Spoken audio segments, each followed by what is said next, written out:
The night my father erased me happened between the second chorus of Silent Night and the clink of champagne glasses, in a room full of 200 people who had known me since I was born. It was Christmas Eve, 2024, in my family's mansion on Beacon Hill in Boston. The air smelled of pine and roasted ham. A string quartet played softly near the grand staircase. Firelight danced across crystal glasses and polished silver. Everything was perfect. Everything was a performance. I was standing near the edge of the living room, holding a glass of mulled wine I had not sipped, when my father tapped his champagne flute with a silver spoon. The room fell silent. 200 faces turned toward him with smiles and expectation. He cleared his throat, looked out at his audience, and began the speech that would end with 4 words I will never forget. You should have never existed. I did not cry. I did not scream. I smiled, looked him directly in the eyes, and said something that made the room gasp. Then consider me dead. And I walked out without looking back. 20 minutes later, the whole house erupted. But I did not know that yet. I was already gone. My name is Harper. I was 28 years old that night. I worked as a senior financial analyst at one of Boston's most respected investment firms. I had built my career with my own hands, my own hours, my own sacrifice. None of it mattered to my father. To him, I was always the afterthought, the mistake, the daughter who should have been a son. The Donovan mansion had been decorated for weeks. $12,000 worth of flowers, my mother Judith had mentioned while suggesting I contribute to the cost. White lights wrapped around every banister. A 15-foot Christmas tree dominated the corner of the main living room, ornaments collected over 4 decades glittering under carefully placed spotlights. 200 guests filled the space. Business partners, church congregation members, local politicians, old money families who had known the Donovan name for generations. Everyone who mattered in Boston society was there, dressed in their holiday finest, performing warmth and connection. I stood alone near the fireplace, watching my family work the room. My father, Richard, moved through the crowd like a king holding court. He laughed loudly at jokes that were not funny. He clapped men on their backs and kissed women on their cheeks. He was the CEO of Donovan Properties, a real estate company that had been in our family for 3 generations. To everyone in that room, he was a success, a patriarch, a man worth admiring. My mother Judith floated beside him, her hand occasionally resting on his arm, her smile never quite reaching her eyes. She was the perfect hostess. She always was. She touched arms and whispered greetings and made everyone feel seen, everyone except me. And then there was Brandon, my younger brother, 25 years old and already named COO of the family company. He stood at the center of a circle of admirers, telling stories about turning the business around, accepting praise for accomplishments he had not earned. His wife Lily stood a few steps behind him, silent and watchful. I noticed her looking at me once, but when our eyes met, she quickly looked away. A woman I did not recognize leaned toward her companion and whispered something while looking in my direction. I caught only a fragment. Is that the daughter who... The sentence died unfinished, but I understood. In this family, I was always the daughter who, the one who left, the one who did not fit, the one they discussed in half sentences and meaningful glances. The string quartet shifted into a slow arrangement of "O Holy Night" as my father moved toward the center of the room. He tapped his glass again, and the conversations faded. My mother positioned herself beside him, her hand finding its familiar place on his arm. Brandon stepped forward, straightening his tie, preparing for his moment. I stayed where I was. My heart rate was already climbing, though I did not yet know why. My father began his speech with the usual words: family, legacy, gratitude. He thanked everyone for coming. He talked about the importance of tradition, of gathering, of supporting one another through the years. Then his voice shifted. He talked about challenges the company had faced, about difficult times 2 years ago that had tested them, about how they had emerged stronger. I knew what he was not saying. I knew the truth he would never speak aloud in this room. Then he turned to Brandon. He announced that his son would officially become CEO within 2 years. That Brandon had proven himself. That Brandon was the future of Donovan Properties. The room erupted in applause. Glasses were raised. Someone shouted to the Donovans, and 200 people echoed the toast. I watched my brother accept praise for work he had never done. I watched my father beam with pride at the son who had nearly destroyed everything. I watched my mother smile as if this narrative was truth instead of theater. And I said nothing. I had learned long ago that silence was safer. Brandon's eyes found me across the room. He smirked. The same smirk he had worn as a child when he broke my things and faced no consequences. The same smirk that said, "I know something you do not." I held his gaze until he looked away. The applause faded. Conversations resumed. I thought the worst was over. I was wrong. My father approached me 20 minutes later. His smile was still in place, but his eyes were cold. My mother followed close behind, her expression tight with something I recognized as warning. They stopped in front of me, close enough that nearby guests could hear every word. He said the family needed to show unity. He said it was time I did something useful. He said I should sign over my shares in Donovan Properties to Brandon. My shares were small, a token percentage left to me by my grandfather. But they were mine. The only piece of the family legacy I had ever been given. I told him quietly that my shares were mine, and I would not be signing anything tonight. I suggested we discuss it privately after the holidays. His face changed. The performance dropped. He accused me of being selfish, jealous, difficult. He said I contributed nothing to the family. His voice rose with each accusation. People nearby stopped their conversations to listen. He said, "Everything we have given you, and this is how you repay us." I noticed my mother's hand trembling on his arm. Not from concern for me, from fear of a scene. I kept my voice steady.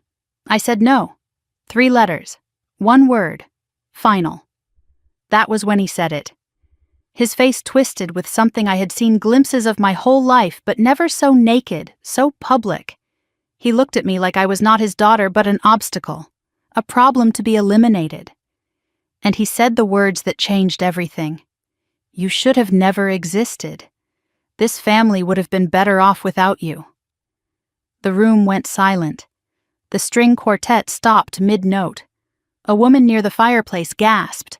Someone dropped a fork on a plate, and the clatter sounded like an explosion in the stillness. 200 people held their breath. I felt something shift inside me. Not break, shift. Like a lock clicking open after decades of being jammed. I had spent 28 years trying to earn a place in this family, sending money, keeping quiet, making myself small. And here was the truth, finally spoken aloud. I was not wanted. I had never been wanted. I had simply been tolerated. The realization did not destroy me. It freed me. I did not cry. I did not argue. I smiled, small, steady, real. Then consider me dead. My voice was clear enough for everyone to hear. I set down my untouched wine glass on the nearest table. I walked to the coat rack near the front door. I put on my coat slowly, deliberately, aware of every eye in the room following me. My heels clicked against the marble floor, the only sound. I opened the front door. Cold December air rushed in, carrying snowflakes that melted on the threshold. I stepped outside without looking back. The door closed behind me. I did not know that I had left my handbag on the sofa near the entrance. I did not know that inside that bag were documents that would change everything. I did not know that in 20 minutes someone would find them, and the room I had just left would erupt into chaos.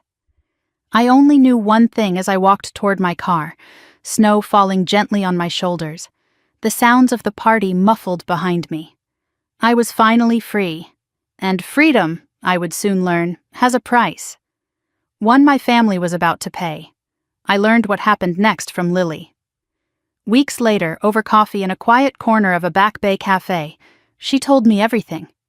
Her voice still trembled as she described it, her hands wrapped around her cup like she was holding onto something solid in a world that had shifted beneath her feet. She said she would never forget the 20 minutes after I walked out that door. Neither would anyone else who was there. The party tried to resume. That was what she told me first. My father laughed too loudly at something no one had said. He waved his hand dismissively and announced to the guests nearest him that it was just family drama. You know how daughters can be.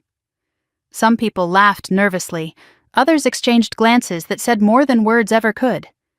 My mother circulated through the room, touching arms, whispering reassurances.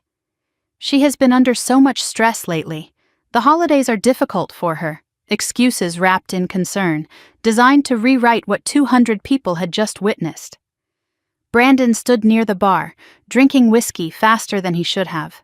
Lily said his smirk had faded the moment the door closed behind me. Something harder had taken its place. He kept glancing toward the entrance, as if expecting me to return and apologize, to take back what I had said, to resume my role as the family disappointment who never caused real trouble. But the door stayed closed. I did not come back. The string quartet started playing again, but the music felt wrong now, forced. Guests began making excuses. Long drive tomorrow, children waiting at home, early morning obligations. The party was dying and everyone knew it. They had come to celebrate the Donovan family. Instead, they had witnessed its fracture. Lily stood apart from the others, watching. She had not said a word since I left, but her eyes kept drifting to something on the sofa near the entrance. A handbag. Navy leather, simple and elegant. She recognized it as mine. She walked over and picked it up. Her first thought was practical. I might need my phone, my keys. She could set it aside somewhere safe, maybe give it to my mother to return later. She unzipped it and looked inside. There was no phone. I must have had it in my coat pocket. But there was a folder. A thick manila envelope, unsealed, with a name printed on the tab that made her breath catch. HD Capital, Donovan Properties Investment Agreement. Lily knew that name. She had heard my father mention HD Capital before. Always with a grudging respect he rarely showed anyone. HD Capital was the mysterious investor who had saved the company 2 years ago, the silent partner who had injected millions into Donovan Properties when it was on the verge of collapse.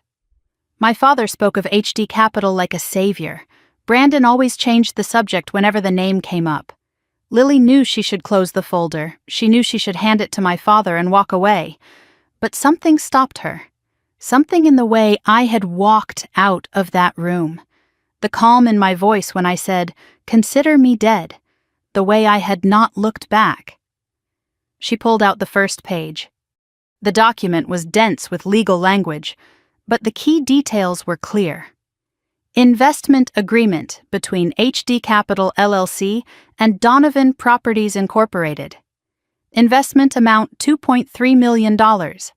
Date January 15th, 2023. Purpose emergency capital infusion to prevent insolvency. Terms silent partnership, no board seat, no public acknowledgement. Lily turned to the second page. A letter from an attorney named Catherine Walsh. Dated December 20th, 2024, just 4 days before Christmas. The subject line read, "Scheduled withdrawal of investment, effective January 2nd. The letter confirmed that the investor had initiated a complete withdrawal. 30-day notice period satisfied. Withdrawal to be executed on January 2nd, 2025. Lily's hands were shaking now. She turned to the third document. A single page, handwritten. She recognized my handwriting from birthday cards and sympathy notes, neat, controlled. The words were clearly a draft, never finished, never sent. To the family who wished I had never existed. I saved you once. You used that time to erase me further. Consider this my final goodbye." Lily looked up from the papers. Across the room, my father was laughing at something a guest had said, completely unaware that his empire was built on borrowed time. Borrowed from the daughter he had just told should never have existed. She did not have long to process what she had found. My father noticed her sitting on the sofa. He broke away from his conversation and walked toward her, irritation in his stride. His voice was sharp. "Lily, what are you doing sitting down? We have guests." Then he saw the folder in her hands. His eyes narrowed. "What is that?" Lily hesitated. 1 heartbeat. 2. She could lie. She could hide the documents. She could protect the illusion for a little longer. But something in her refused. The same something I had awakened when I walked out that door. I found Harper's bag. There were documents inside. Her voice was steady, though her heart was pounding. "I think you need to see this." She held out the folder. My father snatched it from her hands. He flipped it open impatiently. His eyes scanned the first page, then the second. His face changed. The color drained from his cheeks. His jaw tightened until the muscles stood out like cables. He read it again, as if the words might rearrange themselves into something less devastating. They did not. His hands began to shake. "Who the hell is HD Capital?" His voice came out as a whisper, broken and foreign. But he already knew. Lily could see it in his eyes. The initials had been there all along. H.D. Harper Donovan, his daughter, the one he had just told should never have existed. She was HD Capital. She had saved his company. She had been keeping him alive for 2 years. And he had never known. What happened next was chaos. My father stormed toward the center of the room. He forgot the guests, forgot the performance, forgot everything except the papers clutched in his fist. He screamed for my mother. "Judith. Now." Conversations stopped mid-sentence. The string quartet faltered again. My mother hurried over, her face pale with confusion and fear. "Richard, what is it?" "The guests." He shoved the documents into her hands. Read it. She read. Her hand flew to her mouth. "This cannot be right. There must be a mistake. There is no mistake." My father's voice cracked on the words. "Our daughter. The one you said we should have stopped at Brandon. She has been keeping us alive for 2 years." Brandon pushed through the crowd, whiskey sloshing in his glass. "What is going on? What did she do now?" My father handed him the withdrawal letter. Brandon read it, then laughed. A short, disbelieving bark. "She is bluffing. She does not have that kind of money." My father's voice was ice. "She does. She had it all along. The room was frozen." 200 guests stood like statues, champagne glasses suspended, mouths slightly open. Some were already reaching for their coats. Others had their phones out, though whether to call someone or record the spectacle, Lily could not tell. The Donovan family's perfect facade was cracking in real time, and everyone was watching. My father read the date on the withdrawal letter aloud. January 2nd. "She is pulling everything out on January 2nd. My mother's voice was barely a whisper. "That is in 9 days." Brandon finally understood. The arrogance drained from his face. "The company will collapse." My father nodded slowly. "Yes. And we just told her she should never have existed." The exodus began within minutes. No more polite excuses. People simply left. Coats were grabbed hastily, goodbyes mumbled or skipped entirely. Within 10 minutes, the mansion had emptied. 200 guests became ghosts, slipping away from a sinking ship. Only family remained. My father slumped into his chair, documents still clutched in his fist. My mother paced the room, mascara smeared, whispering what might have been prayers or curses. Brandon hurled his whiskey glass into the fireplace. The crystal shattered, amber liquid spraying across the logs with a hiss. Lily stood by the window, looking out at the snow. She thought about me driving away alone into the night. She thought about the calm in my voice when I said, "Consider me dead." She thought about the documents in that bag. "I knew," she told me later, "I knew you had left them on purpose. Or maybe you had not. Maybe it was an accident. But either way, I understood something in that moment." She paused, her coffee growing cold between her hands. "You were not running away from your family, Harper. You were finally letting them see what they had been standing on all along. And it was not their foundation. It was yours. And you had every right to take it back." That night, As the last guest's car pulled away and the fairy lights on the Christmas tree flickered in an empty room, Lily made a decision. She would not tell Brandon what she was thinking. She would not tell my father what she had noticed. But she would find a way to contact me. Because she recognized something in the way I had walked out that door. The quiet strength of a woman who had finally stopped asking for permission to exist. And Lily wanted to learn how I had done it. The drive home was quieter than I expected. Snow fell gently against my windshield as I navigated the familiar streets of Boston, streetlights casting orange halos through the white haze. The radio was off. The only sounds were the rhythm of my wipers and my own steady breathing.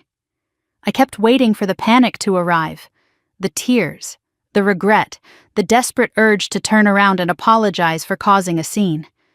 None of it came. Instead, there was something I had never felt before.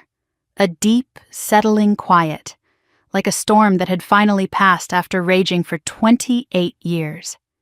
My hands were steady on the wheel. My jaw was unclenched for the first time in hours. I caught my reflection in the rearview mirror and barely recognized the woman looking back at me. She looked tired, but she also looked clear, like someone who had finally set down a weight she had been carrying so long she forgot it was there. He finally said out loud what he had been saying with his silence my entire life. That thought surfaced and settled without destroying me. The truth once spoken cannot be unspoken. And somehow, that was a relief. I no longer had to wonder. I no longer had to hope. I knew exactly where I stood. Nowhere. My phone buzzed in my coat pocket. Once, twice. Then continuously, vibrating against my hip like something alive and angry. I did not reach for it. Whatever was happening back at that house, it was no longer my fire to put out. The lights were on in my apartment when I pulled up to the building. Third floor of a converted Victorian in Back Bay. Warm light glowing through the windows like a promise. Marcus's car was already in the guest spot. He had chosen to wait for me instead of attending the party. He said he did not trust himself to stay quiet if my father said something cruel. I had told him he was overreacting. I had been wrong. I climbed the stairs slowly, each step feeling heavier than the last. Not from despair, from release. It is exhausting to finally let go of something you have been gripping for decades. My key turned in the lock. The door opened. And there he was. Marcus was on the couch, laptop open, pretending to work. But I knew he had been watching the door, waiting. His face shifted the moment he saw me. Not surprise, recognition. He knew something had happened. He could read it in the way I moved, the way I breathed, the way I stood in the doorway without speaking. He did not ask what happened. He simply stood, crossed the room, and wrapped his arms around me.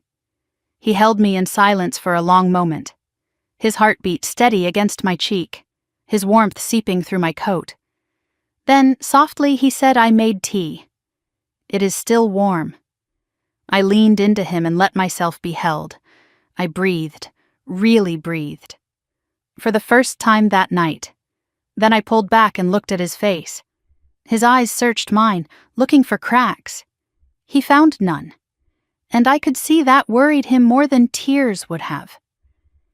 We sat together on the couch, teacups in hand, steam rising between us. The lamp cast a soft glow across the room. Snow was still falling outside the window, muffling the sounds of the city. The apartment felt like a sanctuary, a place where the rules of my family did not apply. I told him everything. The party, the guests, the performance of warmth and success. Brandon's announcement and the applause I had watched from the edges. My father's demand for my shares, my refusal. His escalation, the accusations, selfish, jealous, difficult. And then the words, "You should have never existed. This family would have been better off without you." Marcus's hand found mine and squeezed. His jaw tightened, but he did not interrupt. He let me tell the story at my own pace. I told him about my response. Then consider me dead. The walk to the door. The silence of 200 people watching. The cold air on my face. The door closing behind me. When I finished, he exhaled slowly. His thumb traced circles on my palm. "What do you want to do now?" His voice was gentle but direct. No one had asked me that question in years. I paused, thought about it honestly. Nothing. I want to do nothing. I want to let the silence speak for me. He nodded. He did not try to fix it. He did not offer solutions or advice or platitudes about how family was complicated. He simply said then, "That is what we do." And I realized this was what safety felt like. Not the absence of pain, the presence of someone who did not require me to perform. I had told him almost everything. Almost. I had not mentioned the handbag I left behind, the documents inside, the withdrawal scheduled for January 2nd. Some truths, I decided, could wait until morning. My phone was vibrating on the kitchen counter where I had left it. It had not stopped since I walked in the door. The screen lit up continuously with calls, texts, notifications, a chorus of demands from people who had not spoken to me in months, suddenly desperate to reach me. I walked to the counter, picked up the phone, did not look at the messages. One by one, I blocked numbers. Richard Donovan, blocked. Judith Donovan, blocked. Brandon Donovan, blocked. Each tap felt like a door closing. And for once, I was the one holding the key. Marcus watched from the couch. He did not tell me to reconsider. He did not suggest I might regret it. He simply witnessed me reclaiming my peace. I set the phone face down on the counter and returned to the couch. The buzzing continued, muffled now. I ignored it completely. 23 missed calls, 41 text messages. I did not read a single one. I already knew what they would say, and for the first time in my life, I did not care. Later, sitting in the quiet with Marcus beside me, my hand drifted to the locket at my throat. An old habit, a comfort. The locket had been my grandmother's. Eleanor Whitmore Donovan, the only person in my family who ever truly saw me. The memory surfaced unbidden. I was 10 years old. Summer afternoon at grandmother's house on Cape Cod. Ocean breeze drifting through open windows. The smell of lavender and old books. I was crying in the sunroom. Grandmother Eleanor found me there, her footsteps soft on the wooden floor. She sat beside me without asking what was wrong. She waited until I was ready to tell her. Brandon broke my science project, the one I had worked on for 3 weeks. I was supposed to present it at school tomorrow. Mom said, "Let it go, he is just a boy." Dad said, "Stop being so dramatic." No one punished Brandon. No one even apologized. Grandmother took my hands in hers. Her skin was soft, thin with age, but her grip was firm. She looked into my eyes with full attention, the way no one else in my family ever did. "Harper, listen to me. You are not too much. You are not too sensitive. You are exactly right. The people who cannot see your worth are the ones with limited vision, not you." Then she did something I have never forgotten. She reached behind her neck and unclasped the locket she had worn for 50 years, the one her mother had given her. She placed it around my neck and fastened it gently. This was my mother's. Now it is yours. Whenever you forget who you are, touch this. Remember that someone saw you. Someone knew. I wore that locket every day after. Through middle school, through high school, through college and my first job and every family dinner where I felt invisible. I wore it the night my father erased me in front of 200 people. I was wearing it now. Eleanor died when I was 18, a heart attack, sudden and swift. At her funeral, I stood at the grave and cried openly. My father whispered to my mother, "She is making a scene. Can she not control herself?" I heard every word. The family said there was no will, no inheritance. Eleanor's estate had gone to medical bills and taxes. There was nothing left. I believed them. I was too deep in grief to question it. But grandmother had promised to take care of me. "I have made arrangements," she said, weeks before she died. Arrangements that never came. Or so I had believed. Until a lawyer named Catherine Walsh found me 2 months ago. The memories kept coming. 12 years old. I won the regional spelling bee. At dinner that night, the conversation centered entirely on Brandon's soccer tryout. No one mentioned the trophy in my bag. 15 years old. I was accepted into the honors program at school. My father's response was, "Do not let it go to your head. Brandon has natural talent. You just work hard," the implication clear. Effort was inferior to giftedness. 17 years old. My college counselor called home with news. Full scholarship offers from 3 universities.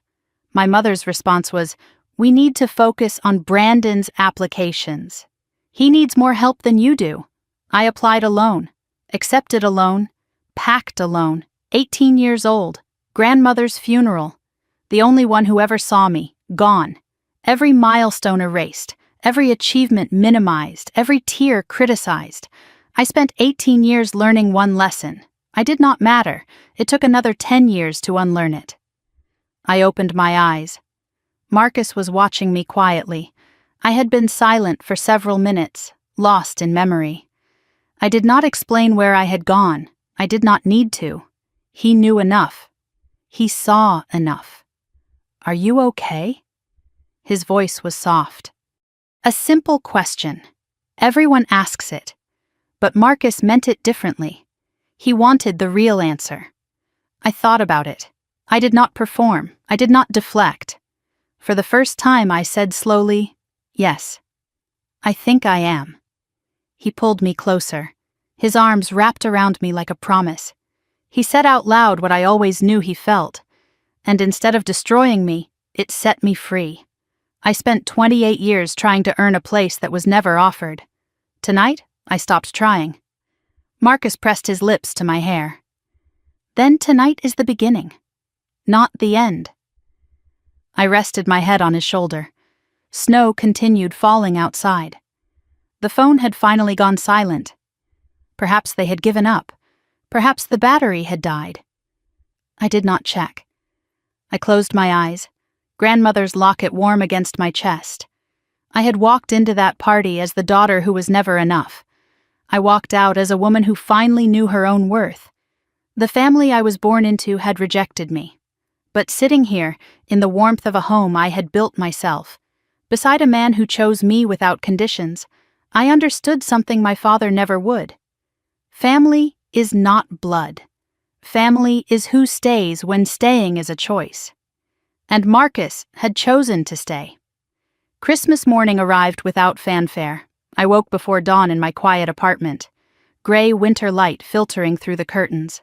Marcus still asleep beside me. For a moment I lay still, listening to his breathing, waiting for the familiar knot of anxiety that always accompanied holiday mornings, the dread of family obligations, the mental preparation for another day of being invisible. But the knot did not come. There was only silence, real silence, the kind that belongs to you. I slipped out of bed carefully and made my way to the kitchen. Coffee first. Always coffee first. I stood at the window watching the steam rise from my mug, watching Boston wake up beneath a blanket of fresh snow. The world looked peaceful. Paused. Like it was holding its breath between what was and what would be. I thought about what my family was doing right now, probably still in shock, probably blaming me, probably rewriting the story so my father remained the hero and I became the villain who ruined Christmas. The thought did not sting the way it once would have. I felt no guilt, and that absence of guilt was new, unfamiliar. Like wearing clothes that finally fit after years of squeezing into something too small. My laptop sat on the kitchen counter, closed. Inside it were files I had not opened in months, records of everything I had done 2 years ago to save the people who wished I had never been born. I stared at it for a long moment. Part of me wanted to delete everything, to move forward without looking back. But another part knew that before I could truly let go, I needed to remember. I needed to face what I had done and understand why. I opened the laptop and navigated to an encrypted folder. HD Capital, private, password protected. I typed it slowly, watching the letters appear as dots on the screen. The files loaded. Contracts, bank transfers, correspondence. The architecture of a secret I had carried alone for 2 years. I clicked on the first document, dated January 8, 2023. The beginning of everything. 2 years ago, I discovered a truth that should have destroyed my family. Instead, I chose to save them. This is how it happened. It was a Tuesday evening in January 2023. I was working late at my office, finishing an analysis for a client, when an email arrived in my inbox. Wrong recipient. Clearly misdirected. The sender was a commercial lender I had worked with on a different deal months earlier. The subject line made my stomach tighten. Donovan Properties. Loan default warning. I should have deleted it. It was not meant for me. But something made me click. Call it instinct. Call it fate. Call it the universe finally deciding I deserved to know the truth. The email was devastating. Donovan Properties was 3 months behind on a $2.8 million loan. Default proceedings would begin within 30 days. The company's credit lines were maxed out. Assets had been leveraged against multiple loans. The lender was demanding immediate resolution or they would begin seizing collateral. My father's company, the family legacy he never stopped talking about. The business my brother was supposedly running as COO. It was dying, and no one had told me. I should have closed the email and walked away. Instead, I started digging. I used every skill I had developed as a financial analyst. I pulled public records, cross-referenced filings, traced cash flows through quarterly reports. What I found was worse than the email suggested. Donovan Properties was not just struggling, it was hemorrhaging money. At the current rate, they had 6 weeks of operating capital left. Maybe less. The numbers did not lie. 53 employees depended on that company for their paychecks. The receptionist, Maria, who had worked there for 20 years. Tom, the maintenance supervisor with 3 kids. Young agents just starting their careers. None of them had any idea they were weeks away from unemployment. I kept digging. I needed to understand how this had happened. My father was arrogant, but he was not stupid. He had run that company for 30 years. How had it come to this? The answer was in the cash flow statements. Large withdrawals had started 18 months earlier, all authorized by Brandon as COO, categorized as business development and client entertainment. But the amounts did not match any legitimate business activity. 50,000 here, 75,000 there, sometimes 100,000 in a single week. Always on Fridays, always round numbers, always cash or wire transfers to accounts I did not recognize. I knew that pattern. I had seen it in fraud cases at my firm. This was not business development. This was gambling. My brother had been gambling with company money, chasing losses with bigger bets, the classic spiral that destroys everything it touches. I called a contact who worked in forensic accounting. Without naming names, I described what I was seeing. Her response confirmed my worst fears. Classic gambling debt spiral. Whoever is doing this is in deep, and they are not going to stop until someone makes them. Brandon had gambled away nearly $2 million of company money. He had hidden it with creative accounting that my father either did not understand or did not want to see. The golden child, the heir apparent, the son who could do no wrong. He had nearly destroyed everything. I remember the moment the full picture came into focus. I was sitting in my apartment at 3 a.m, surrounded by printouts and notes, and I threw up. Twice. Not from fear. From the weight of knowing something I could never unknow. I had options. I could do nothing. Let the company fail. Watch my family face the consequences of their own choices. There was a certain justice in that. They had never valued me. Why should I save them? Or I could tell my father the truth. Expose Brandon. Become the messenger who delivered news no one wanted to hear. But I knew how that would end. My father would find a way to blame me. He always did. The family would close ranks around Brandon. They always did. And I would be cast out for daring to speak the truth. There was a third option. One that made no logical sense. One that went against every instinct for self-preservation I had developed over 28 years of being dismissed and diminished. I could save them. quietly, anonymously, without ever letting them know. I kept coming back to the 53 employees. Maria with her kind smile and her 20 years of loyal service. Tom, who coached Little League on weekends and always asked about my day when I visited the office. The young agents with student loans and apartment leases and dreams they were building one commission at a time. None of them had caused this disaster. All of them would suffer for it. Could I watch innocent people lose their jobs just to punish a family that never valued me? Could I let 53 families face financial ruin because my father and brother were too proud and too reckless to see what they had done? The answer came to me as the sun rose over Boston. I could not save my family, but I could save the people they would have destroyed. I created HD Capital LLC within a week. The initials were a private joke. Harper Donovan, hiding in plain sight. I hired an attorney outside Boston, someone with no connection to my family. All communications would go through her. My name would appear nowhere in public documents. HD Capital would be a ghost that wrote very real checks. The investment was $2.3 million. My entire life savings. $800,000 I had scraped together over years of careful living and smart investments, plus a loan against my future earnings.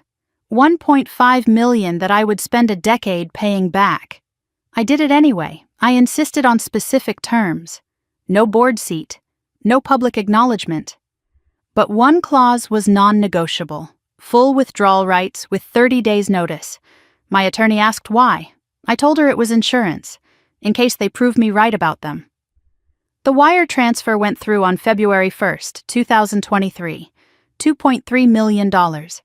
My entire financial future sent to save people who had never sent me so much as a thank you card. The confirmation email arrived at 3:47 in the afternoon. I stared at it for an hour. Then I deleted it and went back to work. 1 month later, I attended a family dinner. My father was in an expansive mood, cheerful, boastful. The crisis had passed, and he had already rewritten the story in his head. We secured a major investor, he announced over roast beef and red wine.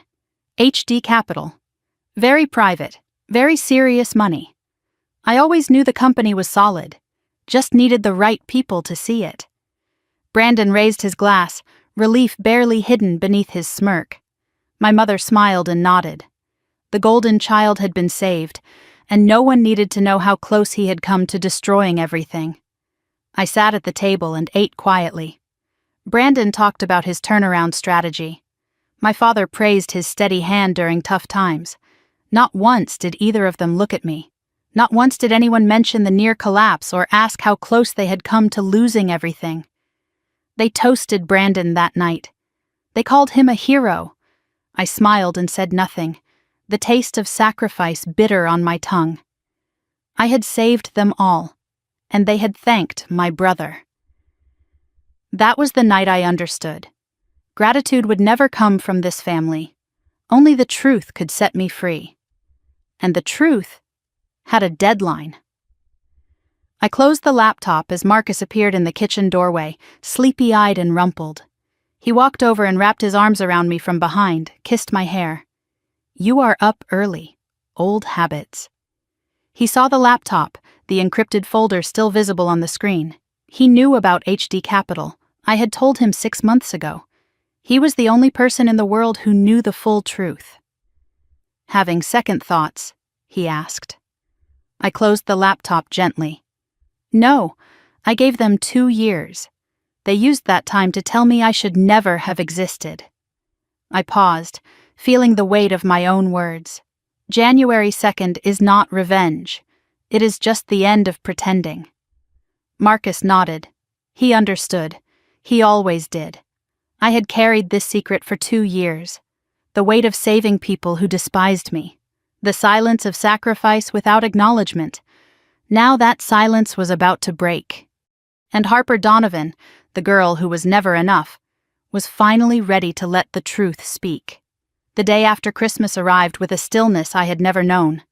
I woke in my apartment with Marcus beside me, morning light filtering through the curtains, and for a moment I simply lay there listening to the quiet. No obligations pulling at me, No family schedule I had to rearrange myself around. No mental preparation for another performance of the dutiful daughter. There was only silence. Heavy, unfamiliar, but mine. Marcus had made breakfast. Eggs, toast, fresh coffee. We ate together at the small kitchen table, conversation light and easy. He told me about a project at work. I told him about a book I wanted to read. Normal things, ordinary things, the kind of morning I had rarely allowed myself because there was always something more urgent. Someone who needed me to fix something. Someone who needed me to send money or smooth things over or absorb their disappointment without complaint. My phone sat on the counter, face down, silent. I had not turned it on since blocking my family the night before. It felt like leaving a door locked that I used to keep open out of obligation. Part of me wanted to check. The old instinct was strong, but I resisted. Whatever was happening on the other side of that silence, it was no longer my responsibility. Marcus glanced at the phone as he cleared our plates. "You will have to turn it on eventually." I took a slow sip of coffee. Eventually is not today. He did not argue. He understood that I was not avoiding. I was choosing. There is a difference. Later that morning, with Marcus reading on the couch nearby, I finally picked up the phone. I turned it on with deliberate calm and watched the screen load. Then the notifications began. The phone vibrated continuously for nearly 2 minutes, message after message, call after call. The screen filled with names and numbers and demands. 67 missed calls. Over 100 text messages. 32 voicemails. 18 emails. The numbers were staggering. In 24 hours, my family had tried to reach me more times than they had in the previous year combined. I scrolled through the sources. My father, 23 calls. My mother, 14 calls. Brandon, 11 calls. The rest were numbers I did not recognize. Relatives, family friends, people who had been recruited to reach me because I had blocked the direct lines. I sampled a few of the text messages. My father's were short and sharp. "Call me now. This is not over. You will regret this." My mother's were longer, winding, designed to induce guilt. "Please, honey, let us talk. Your father is very upset. Think of the family." Brandon's messages started with accusation and ended with threat. "What did you do? You have destroyed everything." One text caught my attention. Sent from Brandon at 3:17 in the morning. "I know what you did. I know about HD Capital. This is not over." I smiled at the screen. He had finally figured it out. It only took him 2 years. I did not respond to any of them. I archived the messages and set the phone back on the counter. My hands were steady. My breathing was calm. The flood of their desperation did not touch me the way it once would have. Marcus looked up from his book. "How bad?" I told him the numbers. He let out a low whistle.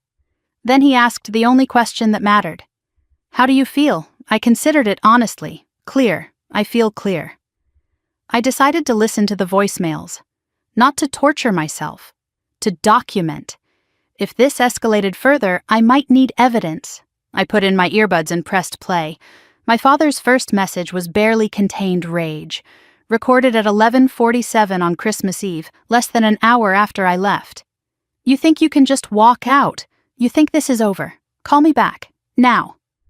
His second message came at 2:15 in the morning. His words slurred slightly. He had been drinking. "HD Capital. You thought we would not figure it out. You have been lying to us for 2 years. The third message was colder.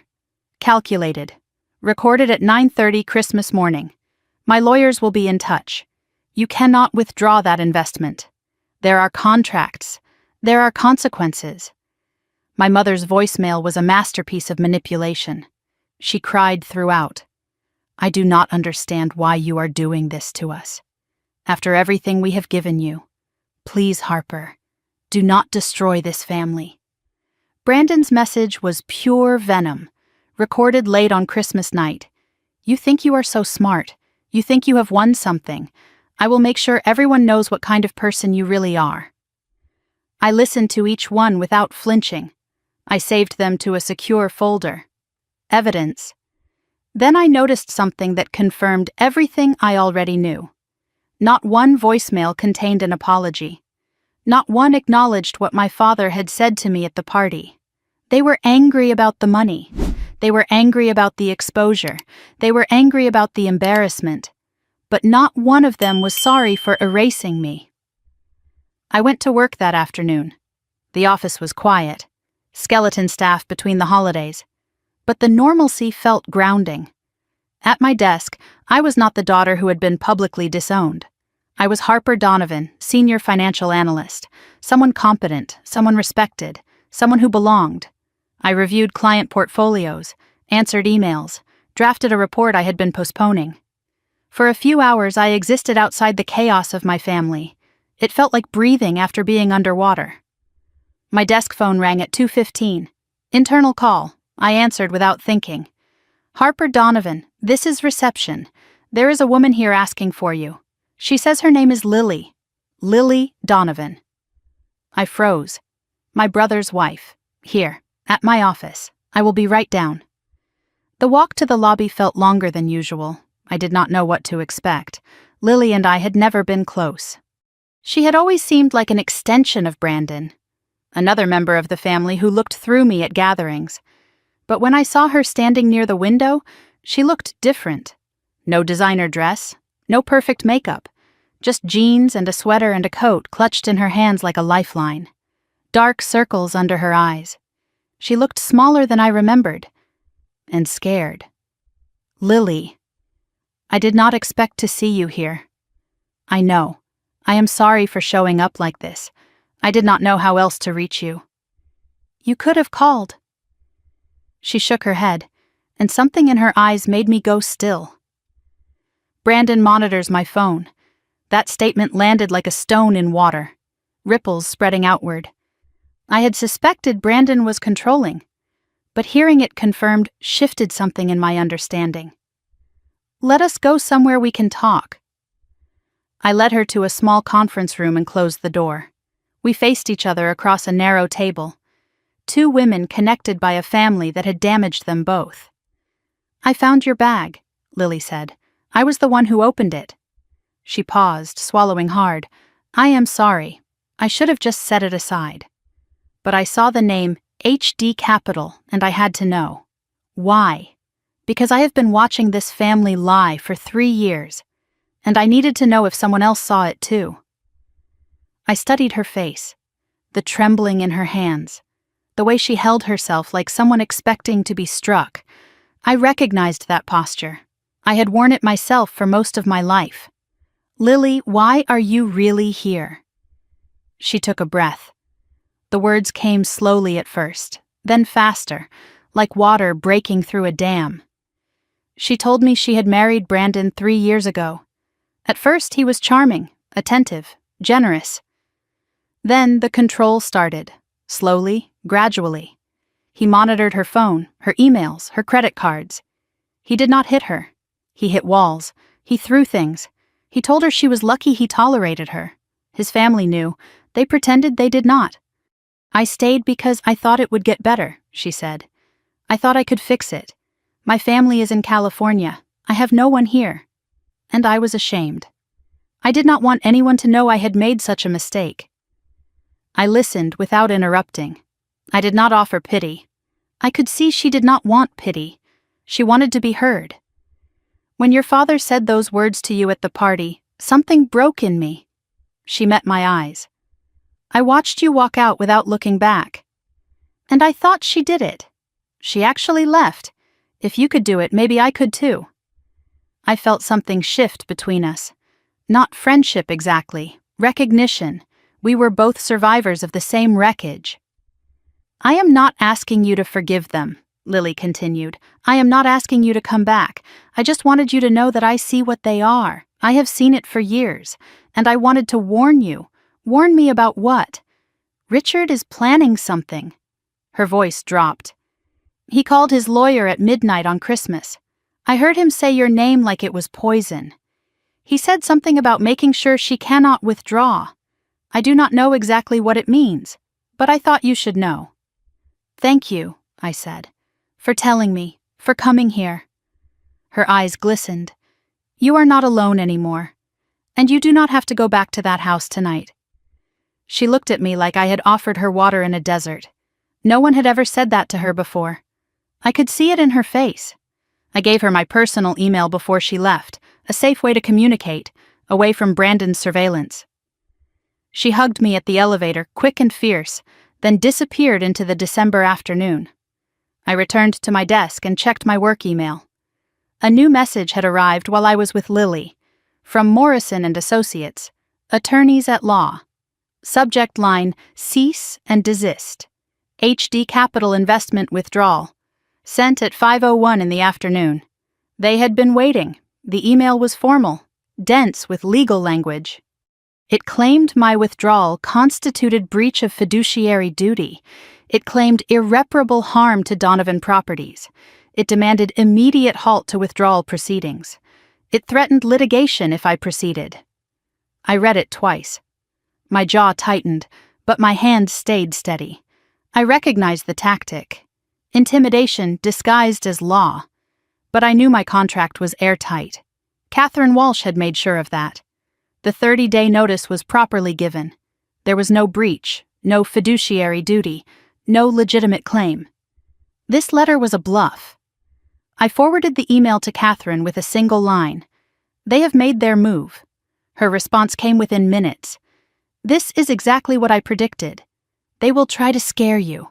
Let them. Fear only works on people who doubt themselves." I closed my laptop and looked out the window at the darkening Boston skyline. I did not doubt myself, not anymore. Richard Donovan had picked a fight with the wrong daughter, and in 7 days he would learn exactly how wrong. I woke on December 27th with a strange clarity, 2 days after Christmas. The cease and desist from my father's lawyers sat in my inbox like a declaration of war. I had spent the night thinking about my next move, and by morning I knew exactly what I needed to do. I was done playing defense. It was time to go on offense. I called Catherine Walsh at 8 in the morning. She answered on the second ring, her voice alert and sharp despite the early hour. "I was expecting your call. I saw the cease and desist. How soon can we meet?" I cleared my morning. "Come to my office at 10. There was something in her voice I had not expected. Excitement. "They have made a mistake, Harper, a big one, and I have been waiting for this." My pulse quickened. I had no idea what she meant, but I was about to find out. Catherine Walsh's office occupied a corner of a high-rise in Boston's financial district. 10th floor, harbor views, the kind of space that announced success without shouting it. She was waiting for me when I arrived. Mid-50s, silver-streaked hair, sharp eyes that missed nothing. Her desk was organized chaos, files stacked with precision, legal pads covered in neat handwriting, a woman who thrived on complexity. I had found Catherine through a colleague's recommendation 6 months earlier. Former prosecutor turned private practice. She specialized in financial crimes and family disputes. When I first told her my story, she had taken my case pro bono. "I hate bullies," she said simply, "and your family sounds like a collection of them." She gestured for me to sit across from her, not behind her desk. Equal seating, a deliberate choice. The cease and desist letter lay on the table between us. Catherine picked it up and waved it dismissively. "This is garbage, legal theater. They have no standing." She broke it down for me piece by piece. HD Capital's contract was ironclad.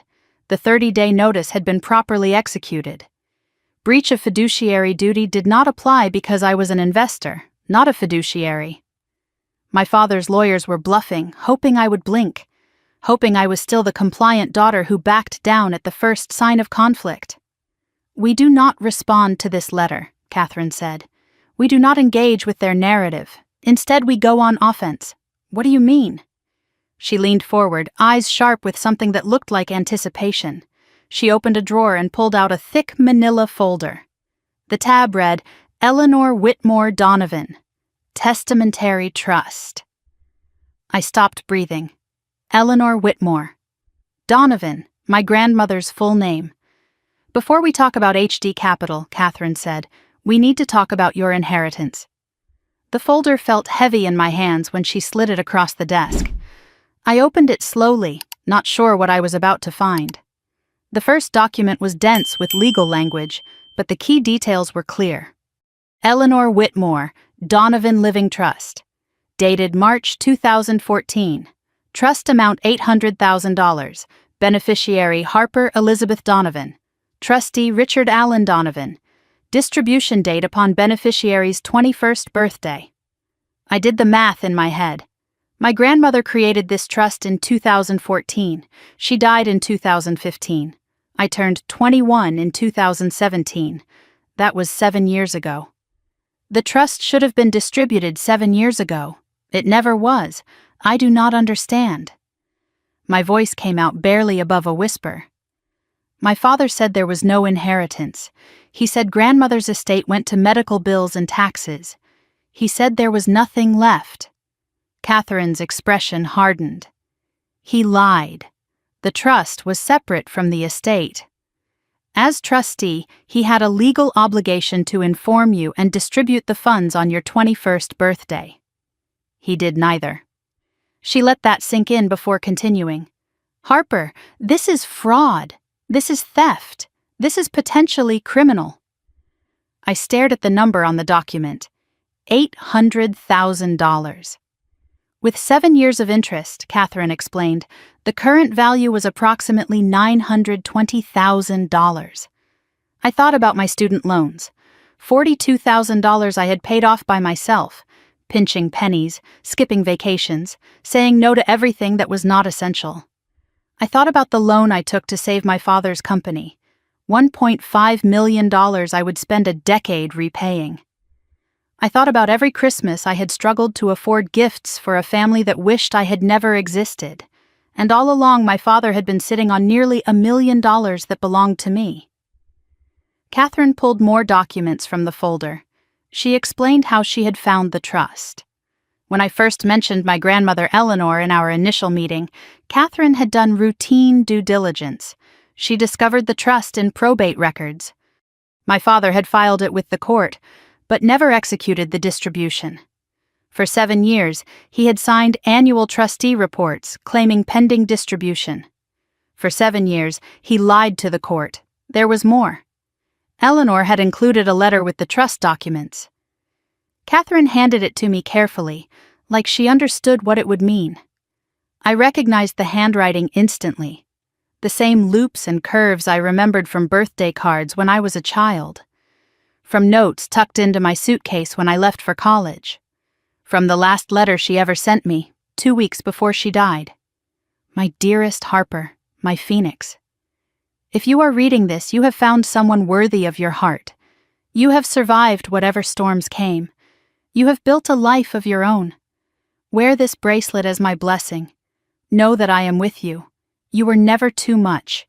You were always exactly enough. Rise, my darling. Rise and be free. All my love forever. Grandma Eleanor. The letter blurred as tears filled my eyes. First tears since Christmas. Not tears of sadness. Tears of being seen. Even from beyond the grave, my grandmother was still protecting me, still believing in me, still calling me her phoenix. The letter ended with a single line that made my heart stop. If this trust is not distributed on your 21st birthday, something has gone wrong. Find a lawyer you trust. And know that everything I feared about your father was true. She knew. Eleanor knew what my father was. She had tried to protect me even then. Catherine gave me a moment to compose myself before explaining our options. We had 2 paths forward. Criminal complaint for breach of fiduciary duty and fraud, or civil lawsuit to recover the trust plus damages, or both. The stakes for my father were severe. Criminal charges could mean prosecution. A civil judgment could force liquidation of assets. Combined with the HD Capital withdrawal, Donovan Properties could not survive. His reputation would be destroyed. "What do you want to do?" Catherine asked. I thought about the question carefully. I thought about revenge versus justice, about what Eleanor would have wanted. I want what is mine. The trust, with interest. I want the withdrawal from HD Capital to proceed as scheduled, and I want him to know that I know. That is punishment enough. Catherine nodded. Then let us begin. She started drafting the demand letter while I watched. Addressed to Richard Allen Donovan. Subject line: formal demand. Breach of fiduciary duty, fraudulent concealment, and misappropriation of trust assets. I felt no guilt, only clarity. I returned to work that afternoon.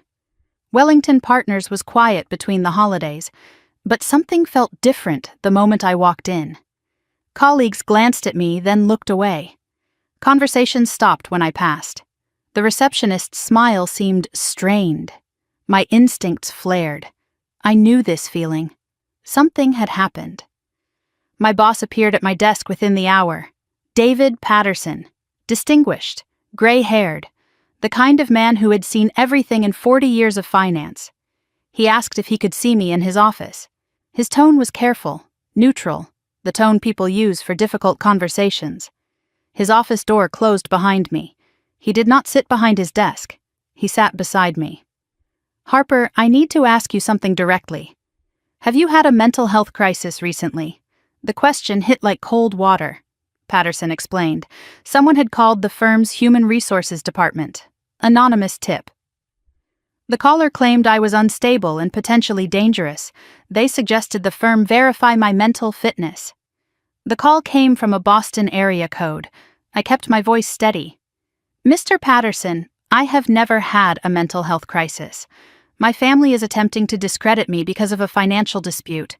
I have documentation of their harassment if you need it. Patterson studied my face for a long moment. His expression was unreadable. Then he exhaled and leaned back. I believe you. I have seen this before, families who weaponize institutions against their own. He paused and his voice softened. My sister went through something similar. She did not survive it. The words hung in the air between us. You will. I will make sure of it. He told me what he had done. The anonymous call had already been flagged as suspicious. HR had been instructed to document but not investigate. Wellington Partners did not act on anonymous character assassinations. They valued evidence, not gossip. Then he told me something I did not expect. I was being considered for partner. The decision would come in January. He was telling me because he wanted me to know that I had earned it, that I should not let anyone make me think otherwise. Partner, the position I had worked toward for 6 years, the validation I had never received from my family, coming from colleagues who judged me by my work, not my bloodline. Document everything your family is doing, Patterson said. Keep records. If they escalate, we will support you legally if needed. This firm protects its own. I walked back to my desk feeling something I had not felt in years. Belonging. Not because I had earned it through sacrifice or silence, because I had built something real, a career, a reputation, a life that stood on its own merit. My father could spread all the lies he wanted. He could call every institution in Boston, but he could not erase what I had built. And in 5 days, when January 2nd arrived, he would learn that the daughter he dismissed had been the only thing standing between him and ruin. The countdown had begun. December 29th arrived with a strange stillness. 4 days until January 2nd. Catherine's demand letter about my grandmother's trust had been sent. The cease and desist from my father's lawyers sat unanswered. The silence from Beacon Hill felt strategic. My father was planning something. I knew him well enough to recognize the pattern. When Richard Donovan went quiet, it meant he was gathering ammunition. I spent the weekend documenting everything. Every voicemail saved to a secure folder. Every text message screenshotted. The cease and desist. The anonymous call to my workplace. Every piece of evidence that showed a family trying to destroy a daughter who had dared to walk away. My laptop held a folder labeled Evidence that grew thicker by the hour. This was what preparation looked like. Not the frantic scrambling of someone afraid, but the methodical work of someone ready. My phone buzzed with a message from an unknown number, not blocked, a new contact I had saved just days ago. Lily. Her message was short. Check your email. I found something. Be careful. My stomach tightened. Whatever Lily had found, it was not good news. I opened my laptop and navigated to the private email account I had given her. A message waited in my inbox. Subject line screenshots. Please delete after reading. The email contained 3 image attachments and a brief note. I have access to Brandon's personal laptop. He does not know. What I found confirms everything. I clicked on the first screenshot. A text conversation between Brandon and someone saved only as V. Brandon's messages were desperate, pleading. I need another 100,000. I can get it back this time. The response was cold. You are already in for 350. No more credit until you pay. Brandon again. Give me until January. I will have access to new funds. $350,000. My brother owed $350,000 to people who clearly did not accept excuses. The second screenshot made my blood run cold. An email draft from Brandon's sent folder. The recipient was an address I did not recognize, but the subject line told me everything. Rush order, signature samples attached. The body of the email was brief. Need authorization forms for financial transfer. Signature must match attached samples exactly. Payment upon delivery. Below the text were 3 images. My signature, taken from old family documents, birthday cards, tax forms, things Brandon should never have had access to. He was planning to forge my signature. The third screenshot was a text conversation between Brandon and my father. Richard's message was urgent. The lawyer sent a demand letter. She knows about the trust. Brandon's response. How much? Richard. All of it. We need to move before January 2nd. Brandon, I have a plan. Trust me. Richard. Your plans are what got us here. Brandon. This one will work. I just need her signature. I read that last line 3 times. I just need her signature. My father knew. He knew Brandon was planning to forge my signature to access HD Capital funds before the withdrawal could complete, and he was letting it happen. Marcus appeared in the kitchen doorway, saw my face, and crossed the room to stand beside me. He read the screenshots over my shoulder. His jaw tightened with each image. The scope of what I was seeing settled into my chest like ice. Brandon's gambling had not stopped after I bailed out the company 2 years ago. It had continued, escalated. He now owed $350,000 to people who were clearly dangerous. His plan was to forge my signature on transfer documents and redirect HD Capital funds before I could withdraw them. If he succeeded, I would be left with nothing. And I would be blamed for the company's collapse. My father was not just aware of this plan, he was waiting to see if it worked. Plausible deniability. Let Brandon take the risk. If it succeeded, the family would be saved. If it failed, Brandon would take the fall. Either way, Richard Donovan's hands would stay clean. I looked at the man beside me, steady, calm, ready to fight alongside me. Then I looked at the screenshots. My father and brother conspiring to destroy me. The contrast was so sharp it almost made me laugh. I had spent my whole life trying to earn the love of people who would forge my signature without hesitation, and I had found real loyalty in someone who shared no blood with me at all. We need to call Catherine, Marcus said. Now. I dialed her number. She answered despite it being Sunday afternoon. I forwarded the screenshots while she was still on the line. There was a long pause as she reviewed them. Then a low whistle. This is attempted fraud, she said. Conspiracy to commit forgery. Brandon is soliciting criminal services. That is a felony.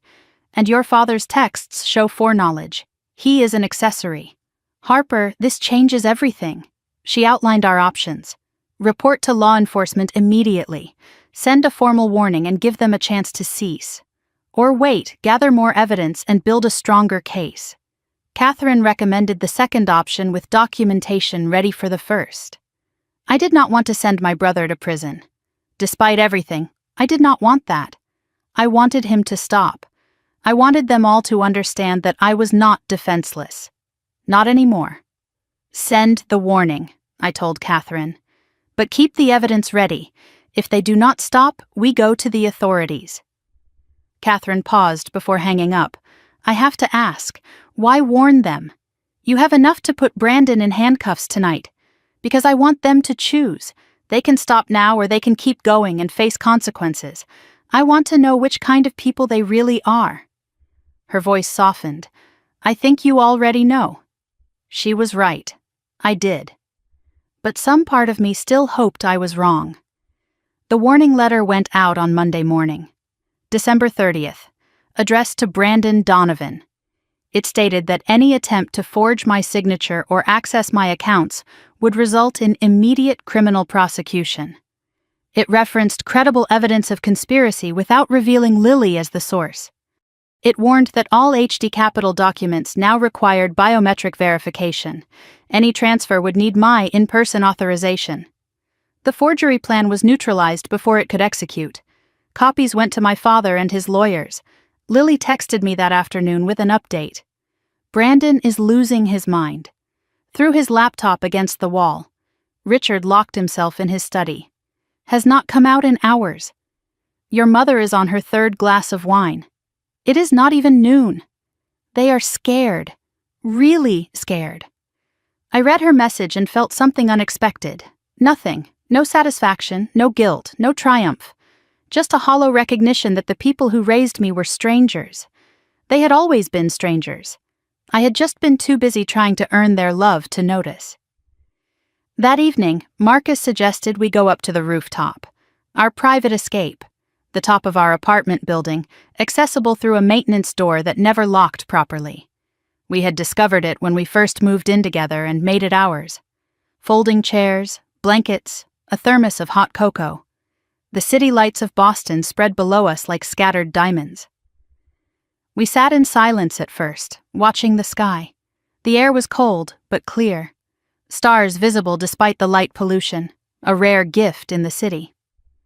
3 days left, Marcus said. I know. Are you ready? I have been ready for 2 years. I just did not know it. He did not try to fix anything. He did not offer advice or solutions. He simply sat beside me, present and solid. Whatever happens on January 2nd, I am here. Whatever comes after, I am here. I leaned into him and felt his warmth against the cold. I thought about what family meant. Not blood, not obligation, not performance, but choice, presence, staying when it would be easier to leave. His hand found mine in the darkness. His thumb traced circles on my palm. He seemed about to say something, then stopped. What is it? I asked. Never mind. It can wait. Tell me. Ask me again after January 2nd. I studied his face in the dim light. There was something there. Something he was holding back. Something that looked like hope and fear and joy all tangled together. I did not press. I trusted him. Whatever he was waiting to say, it would come when the time was right. For now, this was enough. The cold air, the city lights, the man beside me who had never once asked me to be less than I was. Later that night, we made dinner together. Simple pasta, garlic bread. We watched an old movie neither of us paid attention to. We fell asleep on the couch, tangled together, the stress of the day finally releasing its grip. Before sleep took me, I thought about the countdown. 3 days until January 2nd. 3 days until the withdrawal completed. 3 days until my family faced the consequences of their own choices. I had done everything I could. I had warned them.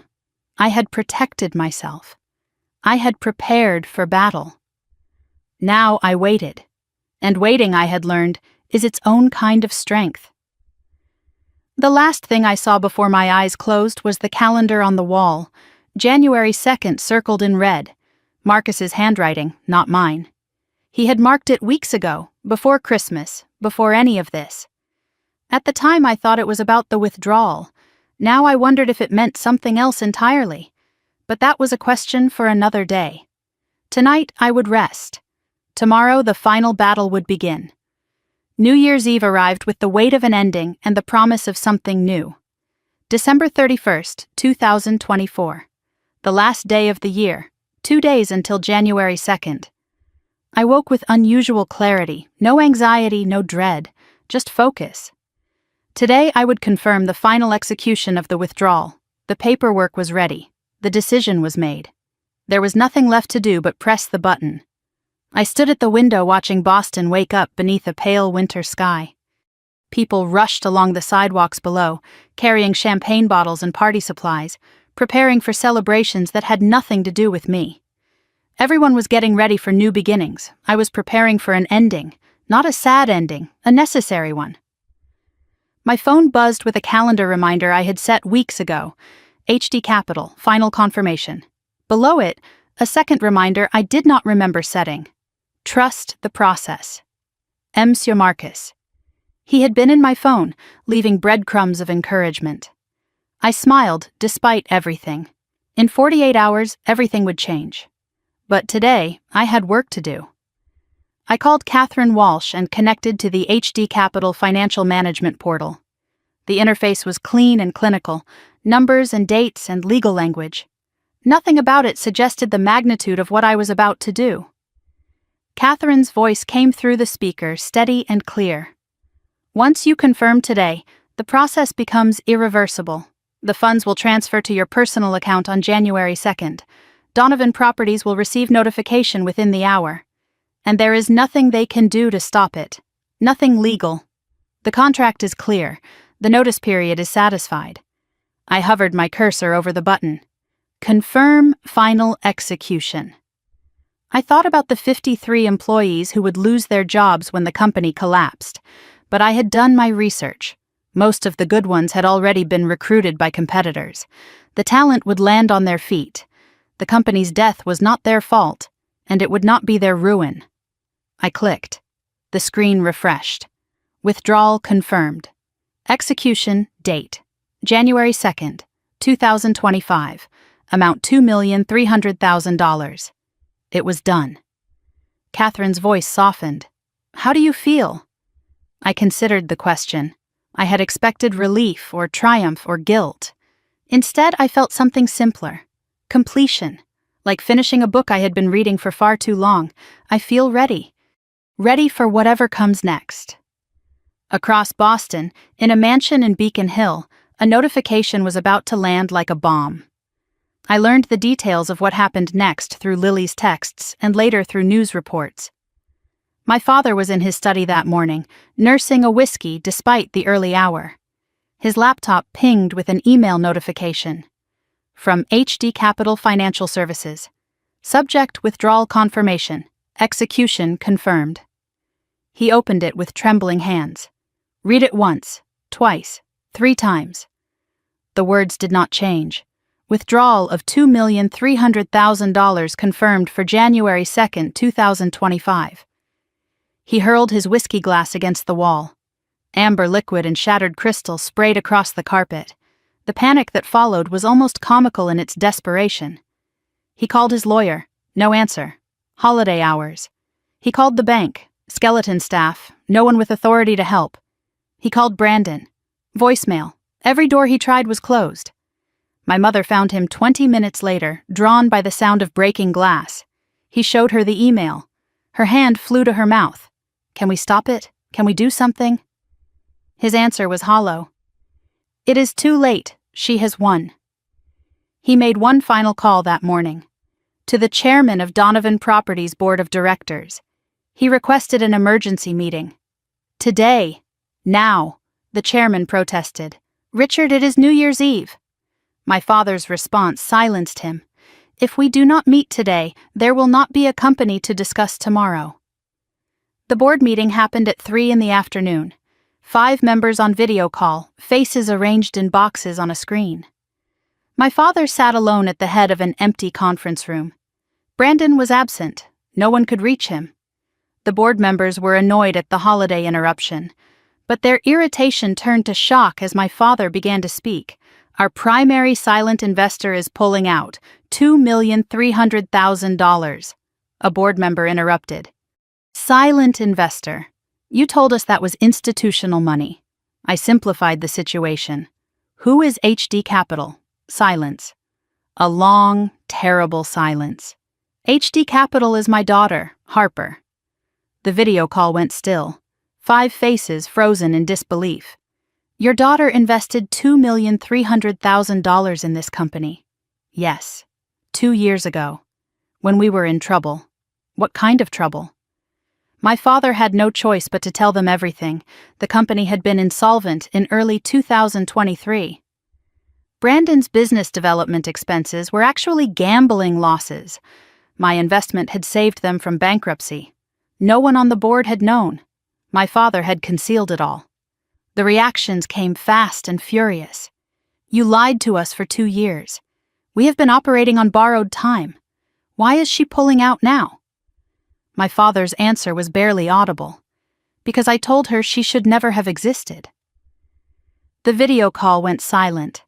5 faces stared at him through their screens, not with anger, with something worse, disgust. One board member unmuted slowly. Theodore Ashford, a man I barely remembered from childhood gatherings. His voice was cold. Richard, I have known your family for 40 years. I was at your daughter's christening, and you said that to her. My father could not meet his eyes. I was upset. She was being difficult. Theodore cut him off. She saved your company, and you told her she should not exist. He shook his head slowly. I think this meeting is over. The call ended, the board scattered, and Richard Donovan sat alone in an empty conference room, watching his empire crumble. My phone rang late that afternoon. Unknown Boston number. I almost ignored it. Something made me answer. Harper, this is Theodore Ashford. I do not know if you remember me. I paused. Theodore Ashford, my father's oldest friend, board member. I had met him at family events as a child. He always seemed kinder than the others. I was just on a call with your father. I know what happened. I know about HD Capital. I know what you did. And I know what he said to you. His voice wavered. I am calling to apologize. Not for him. He does not deserve that. For myself. I should have seen what that family was doing to you. I should have spoken up. Then he told me something that made my heart stop. Your grandmother Eleanor was my cousin. Did you know that? No, I did not. She talked about you constantly, called you her phoenix. She told me once, near the end, that she worried about you, that she had made arrangements. I asked your father about it after she passed. He said there was nothing. I believed him. I should not have. His voice cracked. I know about the trust now. Catherine Walsh contacted me as part of her investigation. Eleanor would be so proud of you, Harper. So proud. And she would want you to know. You were always the best of them.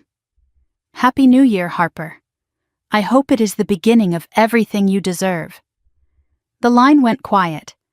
I stood in my kitchen holding the phone, tears streaming down my face. A stranger's voice carrying my grandmother's love across the years. That evening, Marcus and I watched the countdown alone.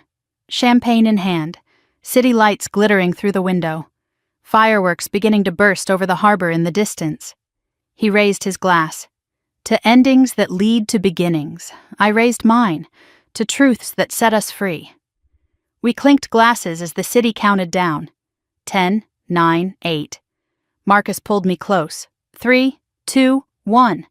The new year arrived. 2025.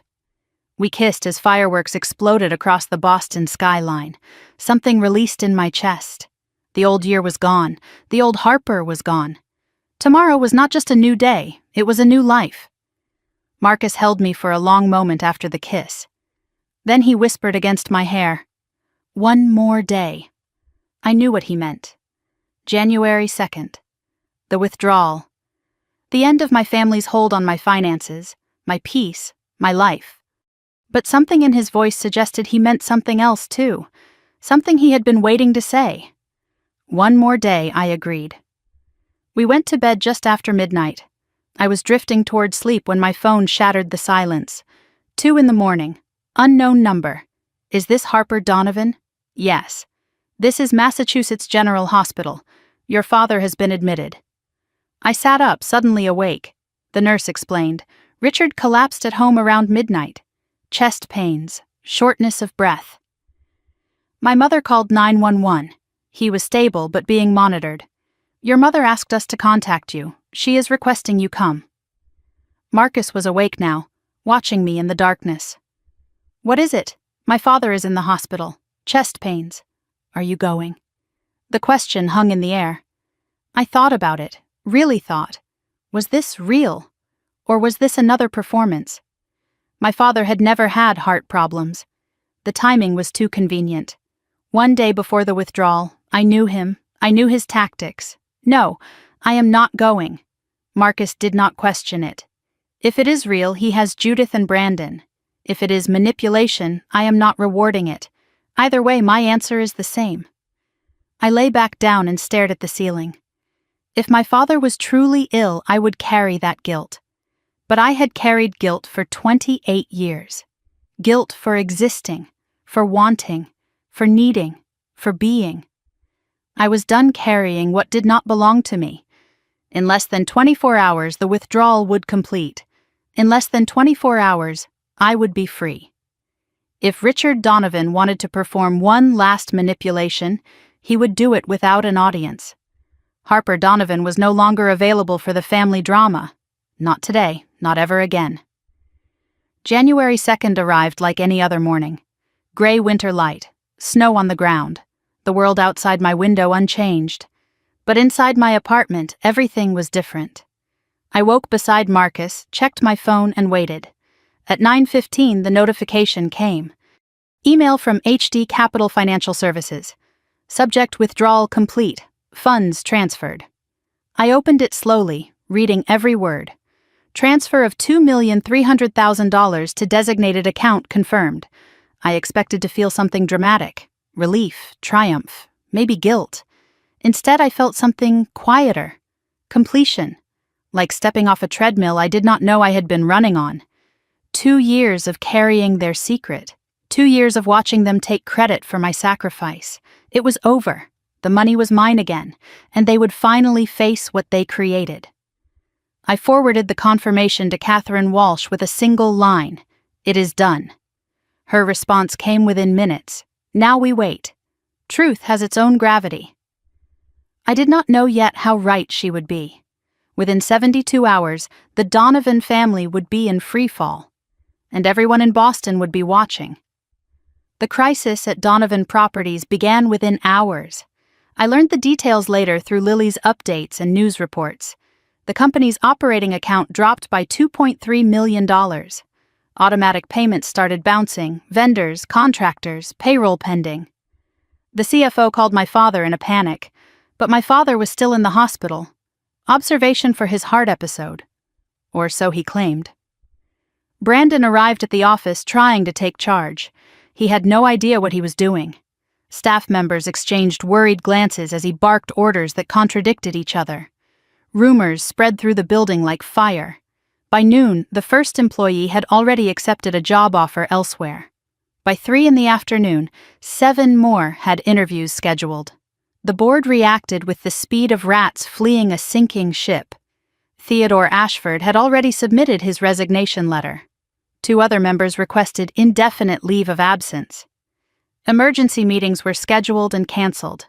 No one wanted to be associated with the collapse. The company I had saved once was dying. And this time, I was not coming back.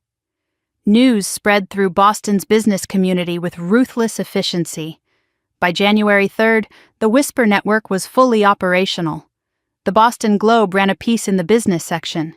Headline: Donovan Properties faces investor exodus. The article was carefully worded. Facts only, no speculation, but the implications were clear. Sources confirm major silent investor withdrew significant capital. Company leadership declined to comment. What the article did not say, the whispers filled in. Business owners talked at breakfast meetings. Lawyers gossiped at the courthouse. Bankers exchanged knowing glances. The story spread. Richard Donovan's daughter pulled her money out. She did it after he publicly humiliated her at Christmas. By evening, everyone who mattered in Boston knew the truth. The social consequences arrived swiftly. My father's golf club temporarily suspended his membership pending review. The country club sent a formal letter. Dues under evaluation. Invitations to New Year's gatherings went unanswered.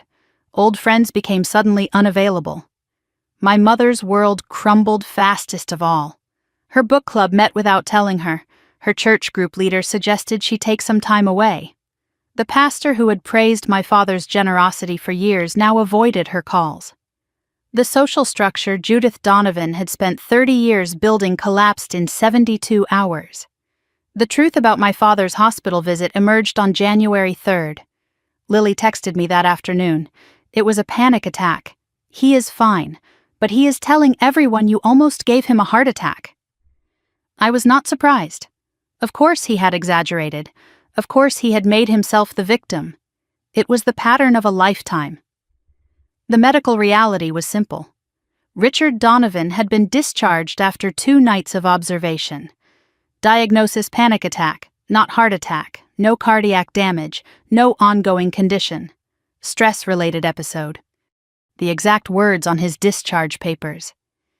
But he had milked the hospitalization for every drop of sympathy he could extract. He told board members he was fighting for his life. He implied my actions had nearly killed him. Now the truth was out. He had never been in danger. The backlash was immediate. Board members who had sent sympathy cards felt foolish. Business associates who had given him grace felt manipulated. Even my mother seemed embarrassed. She had genuinely believed it was serious. "People are starting to not believe him," Lily reported. Even your mother looked surprised when the doctor explained. My father had tried to weaponize illness, and it had backfired. The man who once commanded rooms now inspired eye rolls. Brandon's gambling exploded into public view on January 4th. Someone leaked. Lily suspected his creditors. An anonymous tip reached the Boston Globe business desk. Documents showing wire transfers from Donovan Properties to offshore accounts, amounts matching gambling operations known to financial investigators. Brandon's name attached to every transfer. The article was devastating. Headline: Donovan Properties COO linked to gambling transactions. Detailed, documented, damning. Brandon was named directly. My father was named as the CEO who oversaw the transactions. Brandon denied everything publicly. Malicious lies, he declared. He threatened to sue the newspaper. His lawyers advised him to stay quiet. He did not stay quiet. He made everything worse. The creditors were not patient people. With the company collapsing, their investment was at risk. They wanted their $350,000. They began making calls. To Brandon, to my father, to the company directly. The Massachusetts Attorney General's office opened a preliminary inquiry. Corporate fund misappropriation was a serious allegation. Brandon could face criminal charges. My father, as CEO, could be implicated for negligent oversight. Lily texted me that night. "Brandon has not come home. His car is gone. I think he is running." I read her message twice.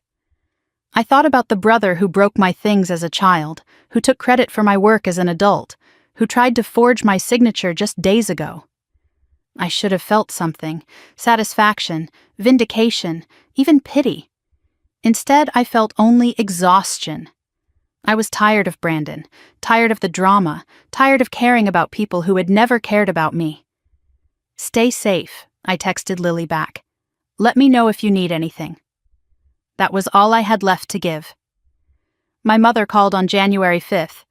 I saw her name on my phone and almost let it ring. But something made me answer.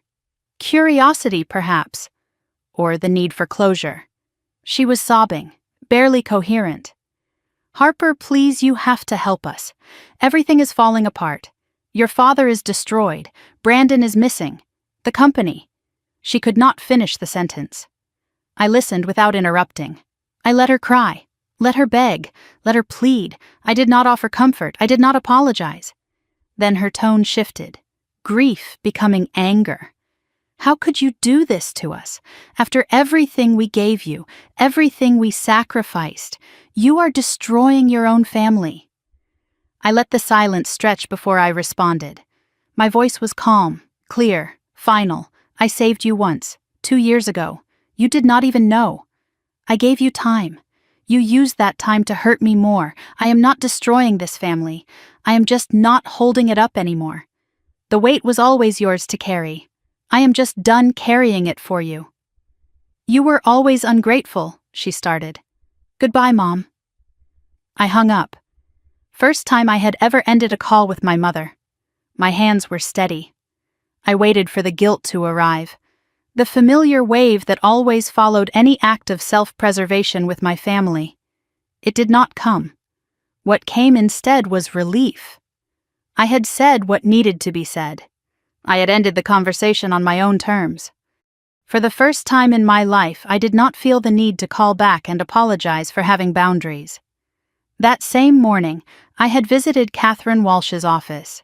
She filed a formal complaint with the Massachusetts Probate Court. Subject breach of fiduciary duty by Trustee Richard Donovan. Eleanor Whitmore, Donovan Trust. Fraudulent concealment of assets, demand for full accounting and immediate distribution. The complaint would trigger an automatic investigation. My father would be required to produce all trust documents. His annual trustee reports would be examined. Any discrepancies would be referred to the district attorney's office. Based on what we have, Catherine said, this is textbook financial elder abuse. He took advantage of his position as trustee to steal from his own daughter. The fact that Eleanor specifically warned you in her letter makes it worse. He knew what he was doing, and he did it anyway. She walked me to the elevator after the filing. I have handled a lot of family disputes, she said. Inheritance fights, business feuds, sibling rivalries. But I have never seen someone handle it the way you have. No rage, no revenge. Just truth. I considered her words. I do not need revenge. I just needed them to stop, and I needed to stop pretending. The elevator doors opened. Catherine smiled. Truth has its own gravity, Harper. Once it starts moving, it does not stop. I stepped inside and pressed the button for the lobby. She was right. The truth was moving now, and the Donovan family was finally feeling its weight. The silence after the storm felt different than any silence I had known before. January 6th, 2025. 4 days since the withdrawal. I woke in my apartment with Marcus beside me and for a moment simply lay there listening to the quiet. No family obligations pressing on my mind. No messages I was afraid to read. No knot of dread in my stomach. Just peace. Real peace. The kind that belongs to you because you finally stopped giving it away. Marcus had already left for work. He kissed my forehead before leaving, a note on the pillow. Proud of you, always. I held the note for a long moment before getting up. Coffee by the window, watching Boston wake up. The simple rituals of a life that was finally mine.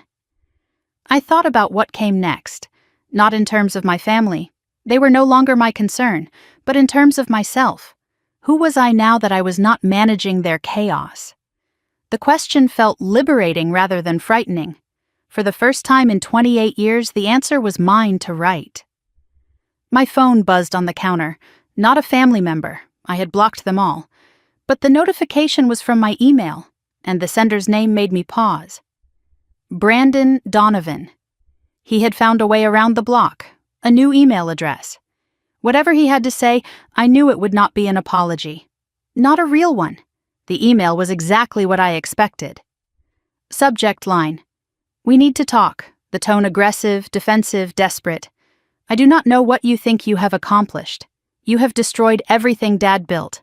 The company is finished. People are losing their jobs. Are you happy now? I hope you can live with what you have done. You were always jealous of me. This proves it. Then the tone shifted. Halfway through the message, desperation replaced accusation. Look, maybe we can work something out. I am in trouble. Real trouble. The people I owe money to are not patient. If you could just loan me something to get them off my back. We are still family, Harper. That has to mean something. I read it twice. The audacity was almost impressive. He insulted me, blamed me, then asked for money. in the same email. I noticed the timestamp, 3:47 in the morning. He had written it in the middle of the night, probably drunk, probably terrified. The gambling creditors were not the kind of people who sent polite reminders. For a moment I felt something like pity. Then I remembered the forged signature attempt, the years of mockery, the Christmas party smirk. The pity faded. I archived the email without responding and made more coffee. Lily and I met for coffee 2 days later, a quiet cafe in Back Bay. First time we had seen each other in person since she came to my office. She looked different, lighter somehow, still scared, but also relieved, like someone who had finally set down a weight she had been carrying alone. "I filed for divorce yesterday," she said, cited emotional abuse in the documentation. "My lawyer advised me to file while Brandon is distracted. She had been staying with a friend while things settled. She could not go back to that house, not after everything.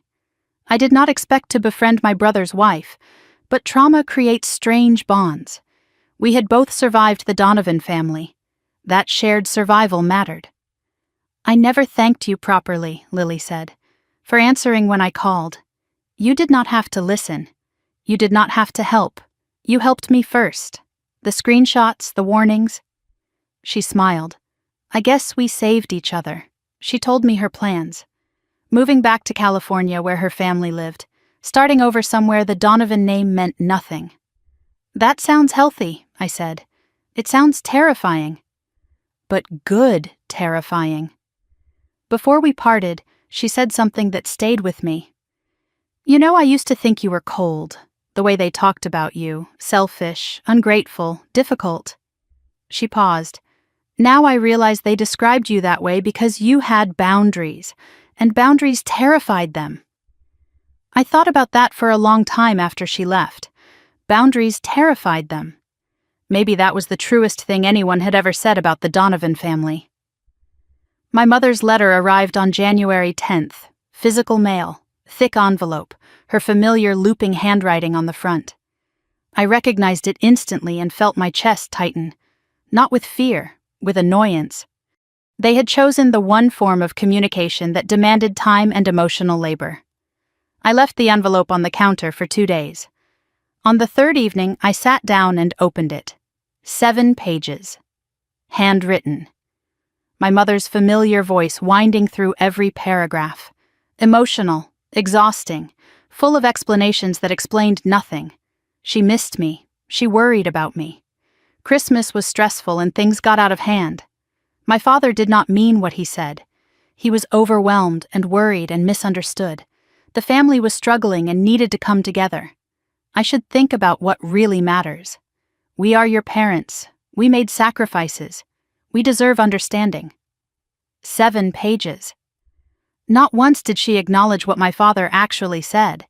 Not once did she recognize my years of financial support.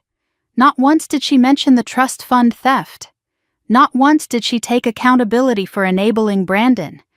Not once did she say, "I am sorry for how we treated you." This was not an apology. It was a recruitment letter. She wanted me back in my role, the fixer, the buffer, the scapegoat. She wanted the family to come together so I could hold it together.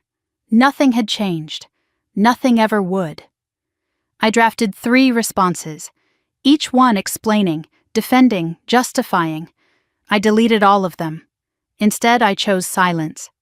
The letter went into a drawer, unanswered. My mother had written 7 pages without once asking how I was doing. 7 pages about the family's suffering, my father's stress, Brandon's troubles, but not a single question about my life, my feelings, my well-being. That told me everything I needed to know. I was not a daughter to them. I was a function, and functions did not need to be asked how they were. My father's email arrived on January 12th, sent through his lawyer's address. His attorney had advised him not to contact me directly, so he wrote through official channels, still trying to control the narrative even now. His message was brief, cold, entitled. "I hope you are satisfied with what you have done. The company I built from nothing is being sold for parts. The family name I spent 40 years protecting is destroyed. I do not know what I did to deserve a daughter like you. After everything I provided, the education, the opportunities, the support, you repay me with betrayal. I expect better from you. I always have. No apology, not a word of regret, not a hint of responsibility, just blame, entitlement, victimhood. He still believed he was owed something. I expect better from you. The sentence echoed in my mind. My whole life I had twisted myself into shapes trying to meet his expectations. And every time I succeeded, he moved the goalposts. Now I finally understood. His expectations were not a standard to meet. They were a weapon to control. I could never have been enough for him. Because enough was never the goal. Obedience was. I forwarded the email to Catherine, for the file. Then I archived it and closed my laptop. I felt nothing, not anger, not sadness, not even disappointment. I had expected nothing, and he had delivered exactly that. I visited my grandmother's grave on January 13th. Mount Auburn Cemetery in Cambridge. First time in years. I drove alone. I needed this moment to myself. The cemetery was quiet. Winter bare trees. Cold air that made my breath visible. I knew the path by heart, even after all this time. Eleanor Whitmore Donovan, beloved mother, grandmother, friend. She saw beauty where others saw none. I knelt in the cold grass and cleared snow from the headstone with my bare hands. I placed a small bouquet of white roses against the stone. Her favorites. I finally understand what you tried to tell me, I whispered. You saw what they were. You tried to protect me. I am sorry it took me so long to see it too. The trust, the letter, the warning. I have it all now. I am going to be okay, Grandma. I promise. I touched the locket at my throat. The one she gave me when I was 10 years old. This was my mother's. Now it is yours. It had never felt more meaningful than it did in that moment. As I stood to leave, a cardinal landed on a nearby branch.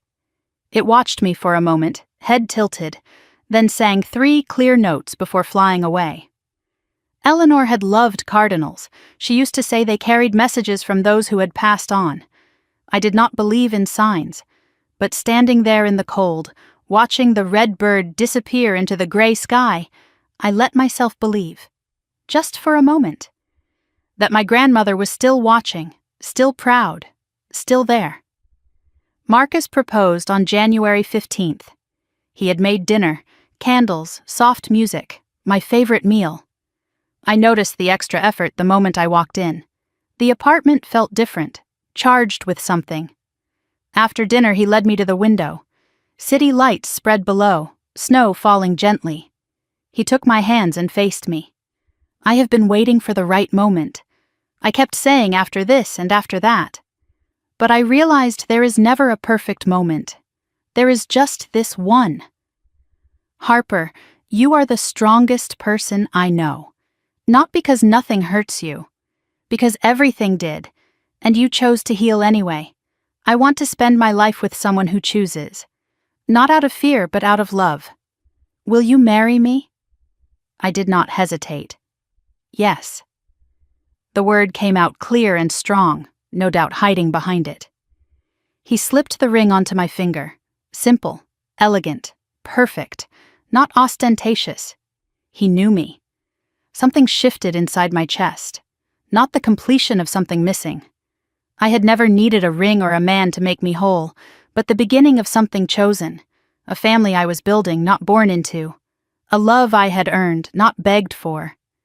I kissed him as the snow fell outside, and for the first time in my life, I understood what it meant to be seen, fully, completely, without conditions. This was what I had been searching for, not revenge, not vindication, just this. To be loved by someone who never asked me to be less than I was. And as we stood there in the candlelight, Harper Donovan, the girl who should never have existed, finally started to believe that she deserved to. January 16th began like any other workday. I arrived at Wellington Partners early, the way I always did, but something felt different the moment I walked through the doors. Colleagues glanced at me as I passed, not with suspicion, with something like anticipation. I noticed Patterson's door was open. His assistant caught my eye, smiled, and nodded toward the office. Patterson appeared in the doorway before I reached my desk. "Harper, my office, now." His tone was neutral, professional, but there was something in his eyes, a spark I had never seen before. The walk to his office felt like the longest 30 feet of my career. I thought about everything that had led to this moment.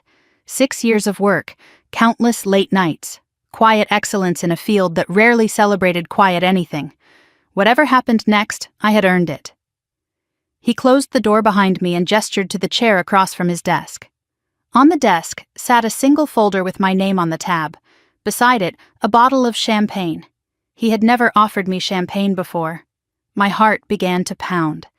Patterson sat across from me, not behind his desk. Equal seating, a deliberate choice. "Harper, the partners met last night. We have been watching you for years. Your work, your judgment, your integrity. What you have handled this past month with your family situation. Most people would have crumbled. You did not just survive it. You managed it with grace." He paused, letting the words settle. "The partnership committee has made a unanimous decision. We would like to offer you a position as partner. You would be the youngest partner in the firm's history, and the first woman to make partner before 30. I did not cry. Though I could have. I did not jump up and down, though I wanted to. I took a breath, steadied myself. I would be honored to accept. Patterson smiled and reached for the champagne. The cork popped with a sound like celebration. He poured 2 glasses and handed one to me. "To Harper Donovan, partner." We clinked glasses. The bubbles tasted like vindication. Word spread through the office within the hour. Colleagues stopped by my desk. Handshakes, congratulations. Some I barely knew. Some who had worked beside me for years. I realized I had built something here. Community, respect, a place that was mine. That evening I called Marcus from my car. My voice cracked for the first time all day as I told him the news. He was silent for a moment. Then he said, "I knew. I always knew." "How?" "Because you are you." The rest of the world just needed time to catch up. I drove home through the winter darkness, partner ringing in my ears, and thought about everyone who had ever told me I was not enough. I wished I could tell them. Then I realized I did not need to. I had told myself. That was the only audience that mattered. The trust fund settlement came through on January 22nd. Catherine Walsh called me into her office to sign the final documents. My father's lawyers had requested a settlement to avoid trial. They knew they could not win. The evidence was overwhelming. Richard would pay the full trust amount, plus interest and legal fees. Total $920,000. The terms were standard. He admitted no wrongdoing, but he had to sign documents acknowledging the trust existed. He had to provide full accounting of his actions as trustee. The settlement was a matter of public record. Everyone who cared to look would know what he had done. Catherine asked if I wanted to push for criminal referral. The district attorney would likely take the case. I thought about it. Prison for my father. The ultimate consequence. But that was not what I wanted. The money is enough. And the public record. Everyone who matters will know what he did. That is punishment enough for a man who lived for his reputation. I signed the settlement agreement. Catherine countersigned as witness. It was done. Eleanor's trust. Finally, fully mine. As I left her office, I did the math in my head. The trust fund plus my recovered HD Capital investment plus my savings. I had more money than I had ever imagined. But the number that mattered most was smaller. 28. That was how many years my father had controlled my life. Now the ledger was balanced, not because of the money, because of the freedom it represented. On February 1st, I made a decision about what to do with part of the settlement. The money was mine. I could invest it, save it, spend it. But something kept pulling at me. Lily's story. The women like her who had nowhere to go. I researched domestic abuse organizations in Boston, found one that provided emergency housing and legal aid. They helped women escape situations exactly like Lily's. I made my choice. $100,000. Anonymous. No recognition needed. The donation would fund 6 months of emergency housing. Dozens of women would have a safe place because of it. I clicked submit on the donation form. No fanfare, no announcement, just quiet action. The kind my grandmother would have appreciated. Eleanor always said money is only valuable when it moves, when it helps. I texted Lily that evening, made a donation to a shelter in Boston, thought of you. Her response came quickly. You did not have to do that. I wanted to. Some good should come from all this. Some good already did. Look at us. That night, I sat with the donation receipt in my hand. $100,000. A year ago, I would have agonized over the decision. Money had always been precarious. Something to hold on to. Something that could be taken away. Now I understood. The money itself was never the point. It was what you did with it, who you helped, what you built. I tucked the receipt into a drawer beside my grandmother's letter. 2 pieces of paper, 2 kinds of legacy. My father made his final attempt on February 15th. I was in my new corner office at Wellington Partners when my assistant buzzed. There is someone here to see you. He says he is your father. My stomach dropped, then steadied. Tell security I will be right down. I did not invite him up. He did not deserve to see what I had built. The lobby confrontation was everything I expected. Richard Donovan stood near the reception desk looking older than he had at Christmas. Shrunken somehow. His suit was rumpled. His eyes were red-rimmed. Harper. Please, we need to talk. The company is gone. Sold. I have nothing left. Your mother moved to Florida. She could not take the shame. Brandon is in rehab. Court ordered after the creditors went to the police. I am alone. Do you understand? I have no one. He paused, something shifting in his expression. Maybe things went too far. Maybe I said things I should not have. But I am still your father. That has to mean something. I stood 6 feet away, close enough to see him, far enough to be safe. You told me I should never have existed. In front of 200 people, at Christmas. You stole my inheritance. You lied about my grandmother's trust for 7 years. You let Brandon try to forge my signature. And now you come here, to my workplace, asking for what? Forgiveness.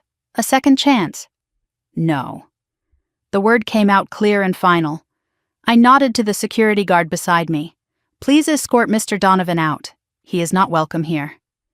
I turned and walked toward the elevator. I did not look back. The security guard was gentle but firm. I watched from the elevator bank as my father was guided toward the door. He looked back once, searching for my face. I met his eyes. Not with anger, not with satisfaction, with nothing, no reaction, no emotion. Just a woman who had finally stopped waiting for him to become the father he never was. The elevator doors closed, and Harper Donovan went back to work. The updates trickled in over the following weeks. Donovan Properties sold to a competitor for 40 cents on the dollar. Most employees retained by the new ownership. The Donovan name removed from the building within a week. My father received enough from the sale to pay his debts. Nothing more. Brandon completed his court-ordered rehab in New Hampshire. 90 days. Lily's divorce was finalized while he was inside. He did not contest anything. Too focused on survival. My mother settled in Naples, Florida. To be near friends, she claimed, but really to escape the whispers.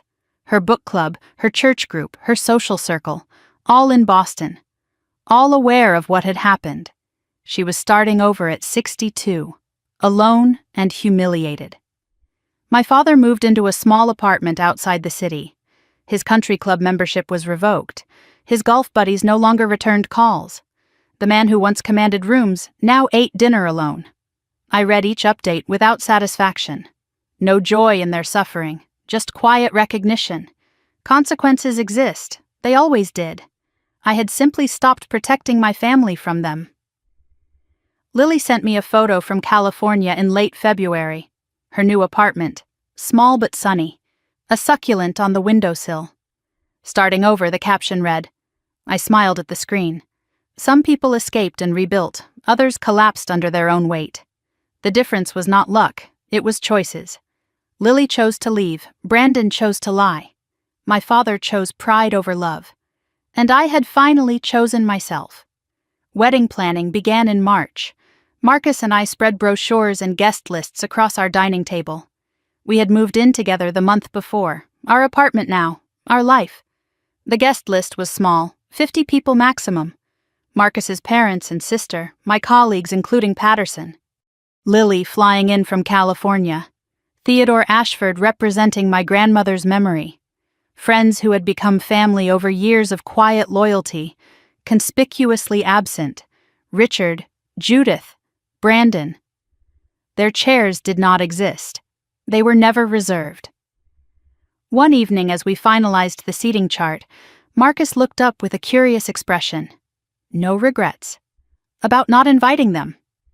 I thought about the question carefully. The empty chairs where my parents should have been. The family I was born into versus the family I was building. No, you do not invite people to your future who spent your past trying to erase you.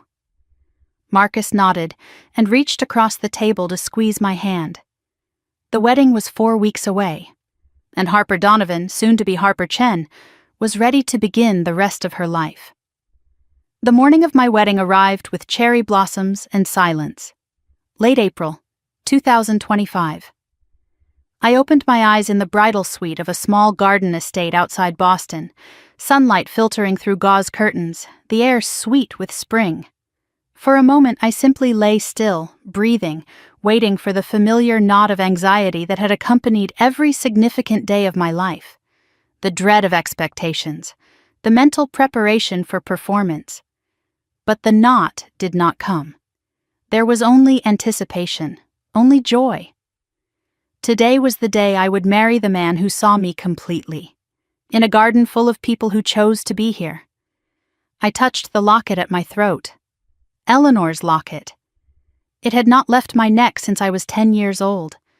My grandmother's voice echoed in my memory. This was my mother's. Now it is yours. Whenever you forget who you are, touch this. Remember that someone saw you. My phone buzzed on the nightstand. A text from Marcus. Today I marry the strongest woman I have ever known. See you at the altar. Tears threatened already. I had spent 28 years wondering if I was too much or not enough. Today I would marry someone who had never asked me to be anything but myself. The bridal suite filled with warmth and laughter as the morning unfolded. Lily had flown in from California. She was doing my hair, her fingers gentle and sure. Marcus's sister Emma handled makeup, her chatter light and easy. Soft music played in the background. Champagne chilled in an ice bucket. No tension, no performance, no one trying to control anything. Just women helping a woman prepare for the best day of her life. I stepped into my dress and Lily buttoned the back. Simple, elegant, perfect. She met my eyes in the mirror. You look like a queen. I looked at my reflection and saw something I had never seen before. A woman who belonged to herself. Something old. Eleanor's locket. Something borrowed. Emma's grandmother's earrings. Something new. The dress. Something blue. A ribbon sewn into the hem, invisible but present. Lily finished my hair and touched my shoulder. Your grandmother would be so proud. My throat tightened. I know. I feel her here. Is that strange? Not strange at all. Love does not disappear. It just changes form. A knock interrupted us. Emma opened the door to find Theodore Ashford standing in the hallway. Dove gray suit. Kind eyes. He carried a small velvet box. I hope I am not intruding. His voice was soft. Eleanor asked me to give you something. On this day specifically. I have been holding it for years. My heart stopped. Another gift from my grandmother, reaching across time. Theodore entered and handed me the box. Eleanor gave this to me 3 months before she passed. She said, "Give this to Harper on her wedding day. If I am not there, she will need it." She made me promise. I have kept it in my safe ever since. I am sorry I could not give it sooner. I did not know what your father had done. I opened the box with trembling hands. Inside lay a delicate bracelet, diamonds and pearls, antique setting, and beneath it, a folded note in handwriting I would recognize anywhere. My dearest Harper, my phoenix. If you are reading this, you have found someone worthy of your heart. You have survived whatever storms came. You have built a life of your own. Wear this bracelet as my blessing. Know that I am with you. You were never too much. You were always exactly enough. Rise, my darling. Rise and be free. All my love, forever. Grandma Eleanor. Tears fell. I could not stop them. Lily held me from one side, Emma from the other. Theodore's eyes glistened. The room was full of love. Not performance, just love. I clasped the bracelet around my wrist. It fit perfectly, as if Eleanor had known exactly who her granddaughter would become. I looked at myself in the mirror. The dress, the locket, the bracelet, the woman staring back. For the first time in my life, I did not see the girl who was erased. I saw the woman who had risen. I was ready. The ceremony space took my breath away. White chairs arranged in gentle curves, cherry blossom petals drifting in the breeze. 50 guests seated and waiting. Marcus standing at the altar, eyes already glistening. No one gave me away. I gave myself. I walked alone, head high, steps steady. This was my choice, my moment, my life. I passed Patterson in the front row. He nodded, eyes proud. I passed Lily, who mouthed, "You have got this." I passed Theodore, who touched his heart. People who showed up when showing up was a choice. No Richard, no Judith, no Brandon. Their chairs did not exist. They were never reserved. I did not feel their absence as loss. I felt it as freedom. I reached Marcus. He took my hands. His eyes were full of tears, of love, of certainty. "You are here," he whispered. "I am here." The officiant began. A gentle breeze swept through the garden, carrying cherry blossom petals across the aisle. One landed on my shoulder, soft as a kiss. I thought of Eleanor, of cardinals and letters and gifts that crossed time. I thought, you are here. You made it. You are watching. Phoenix was never just a nickname. It was a prophecy. Marcus spoke his vows first. "Harper, I have watched you walk through fire this year. I have watched you lose everything you thought was family. And I have watched you rebuild yourself from the ashes. You taught me that strength is not about never falling. It is about choosing to rise. I promise to stand beside you, not in front of you, not behind you, but beside you. I promise to see you, fully, always, without conditions. I promise that you will never have to earn my love. It is already yours." Then it was my turn. "Marcus, I spent 28 years believing I was not enough. I believed that love had to be earned, that belonging had a price. You showed me I was wrong. You never asked me to shrink. You never asked me to perform. You simply stayed. When staying was the hardest choice, I promised to choose you, every day, consciously, completely. I promised to build a family with you where love is not a transaction. I promised to be the woman you already see, because you saw her before I did. We exchanged rings, simple bands, meaningful inscriptions. His read, "I see you." Mine read, "I choose you." The officiant pronounced us married. Marcus cupped my face in his hands and kissed me. Gentle, certain, real. Applause erupted. Lily was crying. Patterson was clapping. Theodore stood with his hand over his heart. And I was finally home. Not because I had arrived somewhere new, but because I had finally stopped running from myself. The reception unfolded in fairy lights and laughter, music, dancing, joy. At some point I stepped away for a quiet moment. I stood at the edge of the garden watching. Marcus dancing with his mother, Lily laughing with Emma, Theodore telling stories to Patterson. A community built from choice, not obligation. I thought about the girl I used to be, the one who sent money home and asked for nothing, the one who attended parties where she was invisible, the one who believed she was a backup plan. That girl was gone, not erased, transformed. She had carried me to this moment. She deserved gratitude, not shame. The past was not forgotten. It was integrated, like a scar, visible, part of me, but no longer bleeding. I did not need to hide it. I did not need to display it. It simply existed, a map of where I had been. Marcus appeared beside me with 2 glasses of champagne. "Escaping your own wedding," he teased. Not escaping, just looking. At what? I gazed at the fairy lights, the dancing guests, the life I had built. At proof. Proof that the girl who should never have existed learned how to live. Later, as the reception wound down, I sat with my husband at the sweetheart table. My husband. The words still felt new. I looked at him and felt peace. Not the absence of pain, but the presence of meaning. Everything I endured led to this moment. I would not trade the journey because the journey made me. Some families are not broken by distance. They are revealed by it. Silence can be power when words have failed. Truth does not need permission to move forward. Apologies designed to manipulate are not apologies at all. You do not need revenge when you have freedom. Eleanor's bracelet caught the light on my wrist. Her locket rested against my heart. Her love lived in everything I had become. A grandmother who saw me before anyone else did.